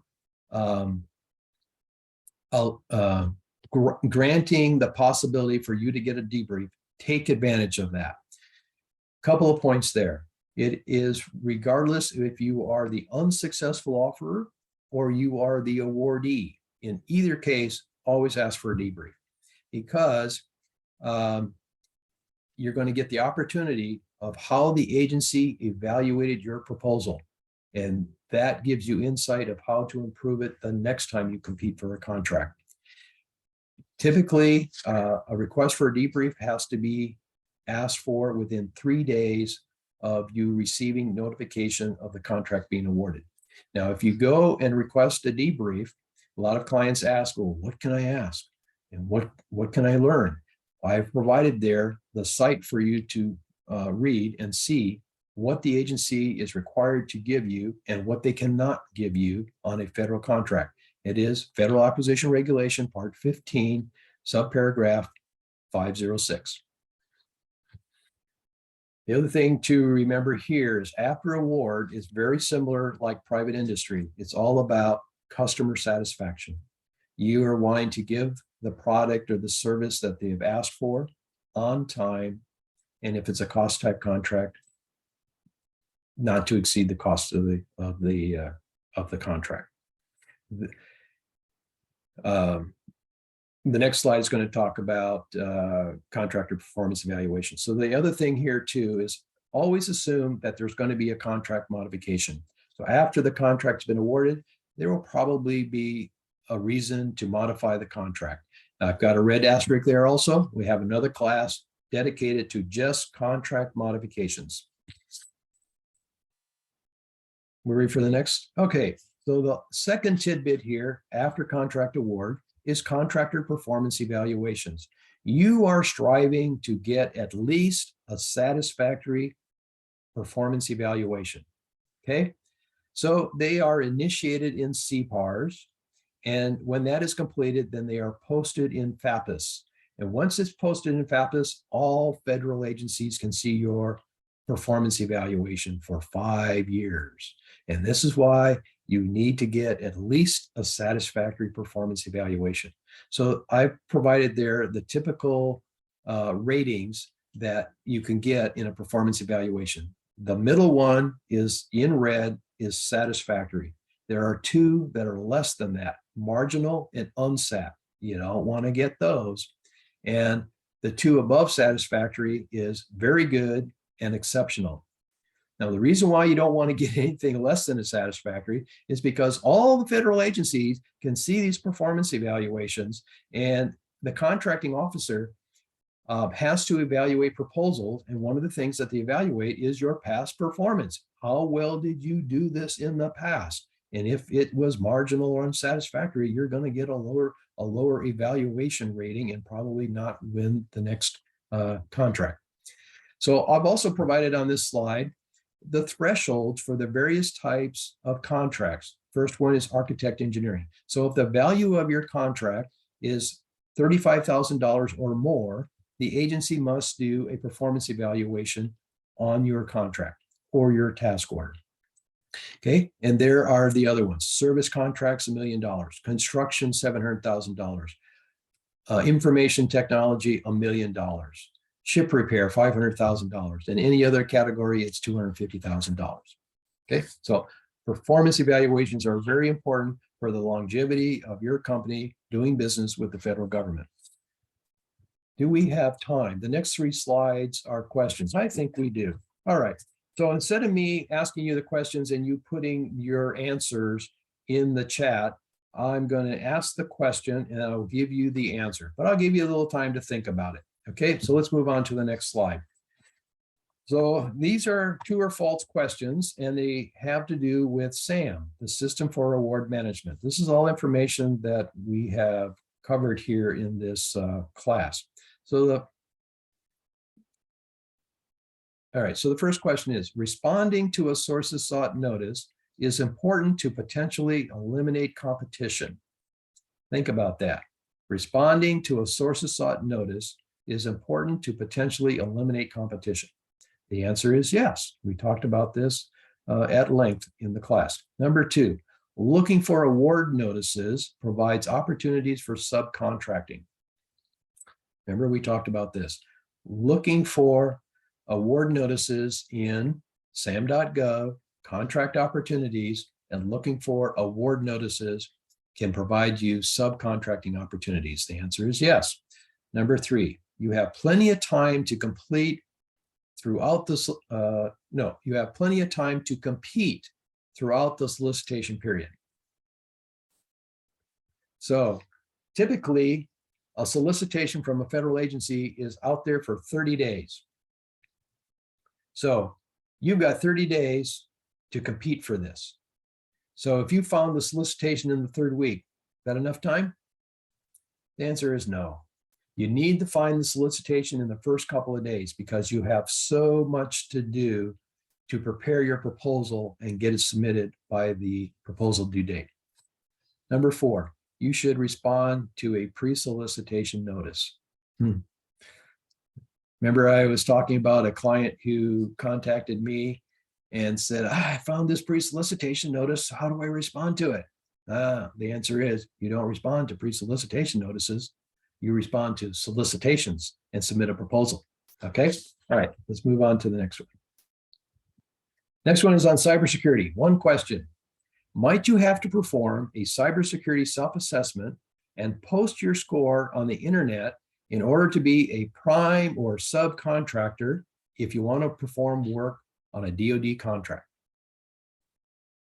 That's a long one, so I'm not going to read it again. And the answer is yes. You may have to do a self-assessment of your cybersecurity in order to get a subcontract or a prime contract with the Department of Defense. Department of Energy? No. Department of Homeland Security? No. Department of Education? No. You know, Department of Defense right now. Next set of questions. All right, let's just click down one. Oh, you did all 3. Okay. All right. Number 1, must you request a debrief in a certain amount of time? So we just talked about that in a couple of slides ago. Must you request a debrief in a certain amount of time? And the answer is yes. Once you are notified that a contract has been awarded, you have no more than 3 days to request a debrief. Question number 2. Debriefs are for only unsuccessful offers. No, they are not. They are for unsuccessful offers and the awardee. To everybody that has competed for the award of the contract can ask for a debrief. Question number 3, and the last question. Can a debrief disclose how the agency evaluated all? Can a debrief disclose how the agency evaluated all proposals? Should be an S in there. So the agency received 5 proposals and you asked for a debrief. Can the agency disclose how the agency evaluated your competitors' proposals? And the answer is no. So in FAR Part 15.506 on the previous slide it talks about all the information that an agency's contracting officer can tell you, and it also says what they cannot tell you. And what they cannot tell you is how they evaluated your competitors. They can only tell you how they evaluated your proposal. Okay. Next slide. We are at questions for me. All right, opening it up. Anything from any of the slides? Any questions? Well, we'll go ahead and get it kicked off with one from Natalie talking about the thresholds. So on a previous slide, when we were looking at these thresholds right here, she noted that the thresholds shown are high. Can we get an agency to voluntarily give an evaluation if requested? If it's less than the dollar threshold? Do you want to clarify, Natalie? Yes, that's what I mean, is that it looks like that a contract award has to be, for service has to be $1 million. My contract awards are never $1 million. So how do I get references in my in the system for my company's work? If I requested one, would they voluntarily give it and then it be there for other agencies to see? If the value of your contract is less than this threshold, then you can request the contracting officer to do a performance evaluation for you. In my last year as a contracting officer, I had one company on 2 occasions in my last year ask me to do that. I graciously did that. Contracting officers do not have to do that. Keep in mind that there are lots of vacancies for contracting officers and contract specialists in the federal agencies. They are overworked and working overtime because of vacancies. So chances are they may say no. But if they do, the way you would use that then is in your future proposals, there would be an enclosure to your proposal under past performance. You could provide that in your proposal. Okay. Excellent. Thank you. Any other questions? I put it out there in the chat. We haven't seen anybody thus yet chime in. I did want to just make I wanted to make a quick point about the contact people. So we often talk about how do we go about getting or looking for business for government contracts outside of just looking on bid match or solicitations, right? And networking is a huge thing. You know, Alliance Northwest, I know we keep talking about that, right? But there's going to be a lot of people there. So talking to them, networking with them, letting them know that you exist, responding to those sources sought, and then understanding who the people are at the specific agencies or businesses that deal with you directly, right? And that's the small business liaison officers. Oftentimes, people new to government contracting, they'll go after the contractor procurement officers and try to get there. They don't want to talk to you. It's a small business liaison officer who is the one that really wants to talk with you. They're the one that are they're the ones that are the gatekeepers for this. I mean, just a couple of points to consider here. Right. So time and time again, I get clients that want to contact the contracting officer or the contract specialist or the program manager or the project manager. That is not who you want to talk to. Every federal agency by law is required to have a small business specialist. Each agency can give them different titles like deputy small business or director of small business or small business liaison officer. They all do the same thing. They are your advocate between you and that agency's contracting officers. That is who you want to contact. It's the small business specialist for that agency. They are going to want your capability statement and put it on file. So when requirements from that agency comes through them, they know that there are small businesses that could potentially fulfill the requirement. And so they should not be advertised as full and open competition for large businesses to compete for it. So that's who you want to communicate with. And you know, sometimes it's hard to find the contact information for the small business specialist, but that's who ultimately that you want to work with. Awesome. If we can move to advance it to questions and let's go on. I have about 5 more slides after that. All right. There we go. All right. So all right. Steps in sequence. So this is from the beginning of the class also. The same sequence there is registration, and important is that MPIN number, as one of the attendees asked a question on that. Finding the solicitations, reviewing the solicitations to make that go, no go decision. And we have a class just on that. Proposal preparation and submission. Remember that I said that was one of the areas that contractors fail at because they may not provide everything that the contracting officer asked for in the solicitation, and therefore then their proposal is determined to be non-responsive, and that you do not want. Proposal evaluation is done by the contracting officer. The contract award is done by the agency's contracting officer. And then after award, always ask for a post-award debrief. And you're working for a contractor's performance evaluation of at least a satisfactory, so you can get future contracts. So the 3 things to remember here, that there are 3 numbers that you want to record and safeguard because you'll be using them over and over and over again. They are your MPIN number to get into SAM and your UEI and CAGE code for communication with the federal agencies, small business specialists, and for the agency's large contractors who are looking for small businesses to award subcontracts to. They will always ask you for your UEI and your CAGE code and your capability statement. Here's also another little reminder that every time before you submit your proposal to an agency is to go into SAM and check your representations and certifications, because you may need to change some of your answers because of the solicitation in your proposal that you're submitting. You want to make sure that you have answered all the questions in the representations and certifications, and in some instances you may need to change them. Okay, next slide. Here are some learning resources that I've provided for you. Debriefs, where to find the requirement for debriefs and what you can learn and what you cannot learn in a debrief.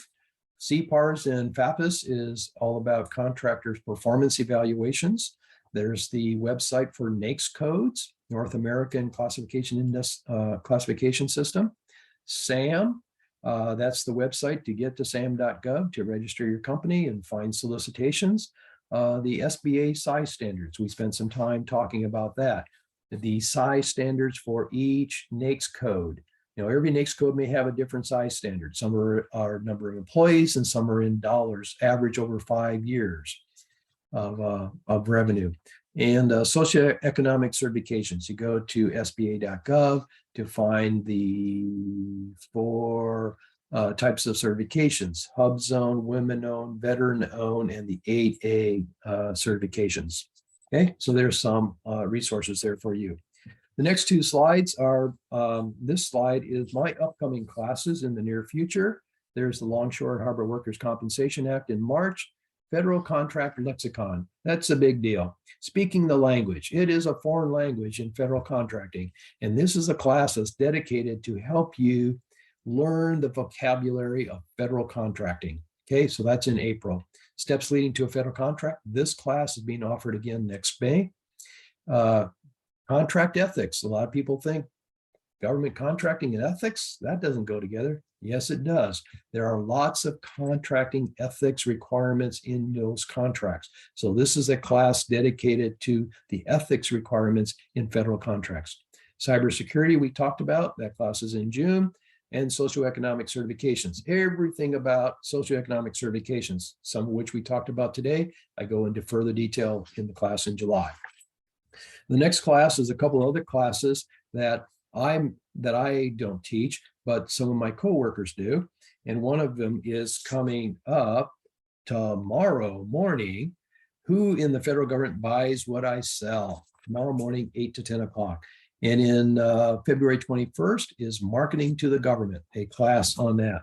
My coworkers are providing those classes. Next slide is you will receive a post survey tomorrow. I would greatly appreciate it if you would take the time to answer those 5 questions to provide feedback to me so I can make this class even better for the next time that I present it. And lastly, the last slide is how to get PTAC assistance. If you are in Kitsap County, here is James Davis, who is here. How to contact him, his phone number and email address. And if you are in the state of Washington, but not in Kitsap County, you can find your PTAC counselor by going to that website. And if you are outside of the state of Washington, you can go to aptac-us.org and find your PTAC counselor in your state. That is all I have for this class, and it is 4:33. Do we want to entertain any last minute questions? Last minute questions. Lots of praise, Terry. Lots of people very thankful for the information, and honestly, I learned quite a bit today too. So I appreciate that. So the big thing to take away for everybody that is in attendance here is when you need help with federal contracting or even state contracting, contact your PTAC and they'll get a counselor assigned to you. And remember that everything that PTAC does is free. You don't need to pay any other entity out there to help you. PTAC does it for free. Bid match is the only thing, $165 a year to find those solicitations and award notices. Okay. And it's also confidential. So Yes. the work that you work with PTAC is not only free, but it's confidential. So as you're working with us, we are happy to help kind of clarify any one of these topics during a regular counseling session. Well, with that being said, I'm going to go ahead and call it a day. Thank you, Terry, so much for sharing with us your wealth of knowledge. I will be posting this video on the YouTube channel, the Kitsap Economic Development Alliance's YouTube channel. You can find that on YouTube by looking for Kitsap Economic Development Alliance. And until next time, well, for me, until 8 a.m. tomorrow morning, where we'll be doing Who in the Government Buys What You Sell. We will see you in the morning, and that will be with Leslie Miller. So I will see you guys later. The slides will be sent out as part of that packet that I'll send everybody at the end. So have a great night. And a post Valentine's Day. Happy Valentine's Day. Thank you so Yes, much. happy belated Valentine's Day. All right, take care, you guys. Ciao.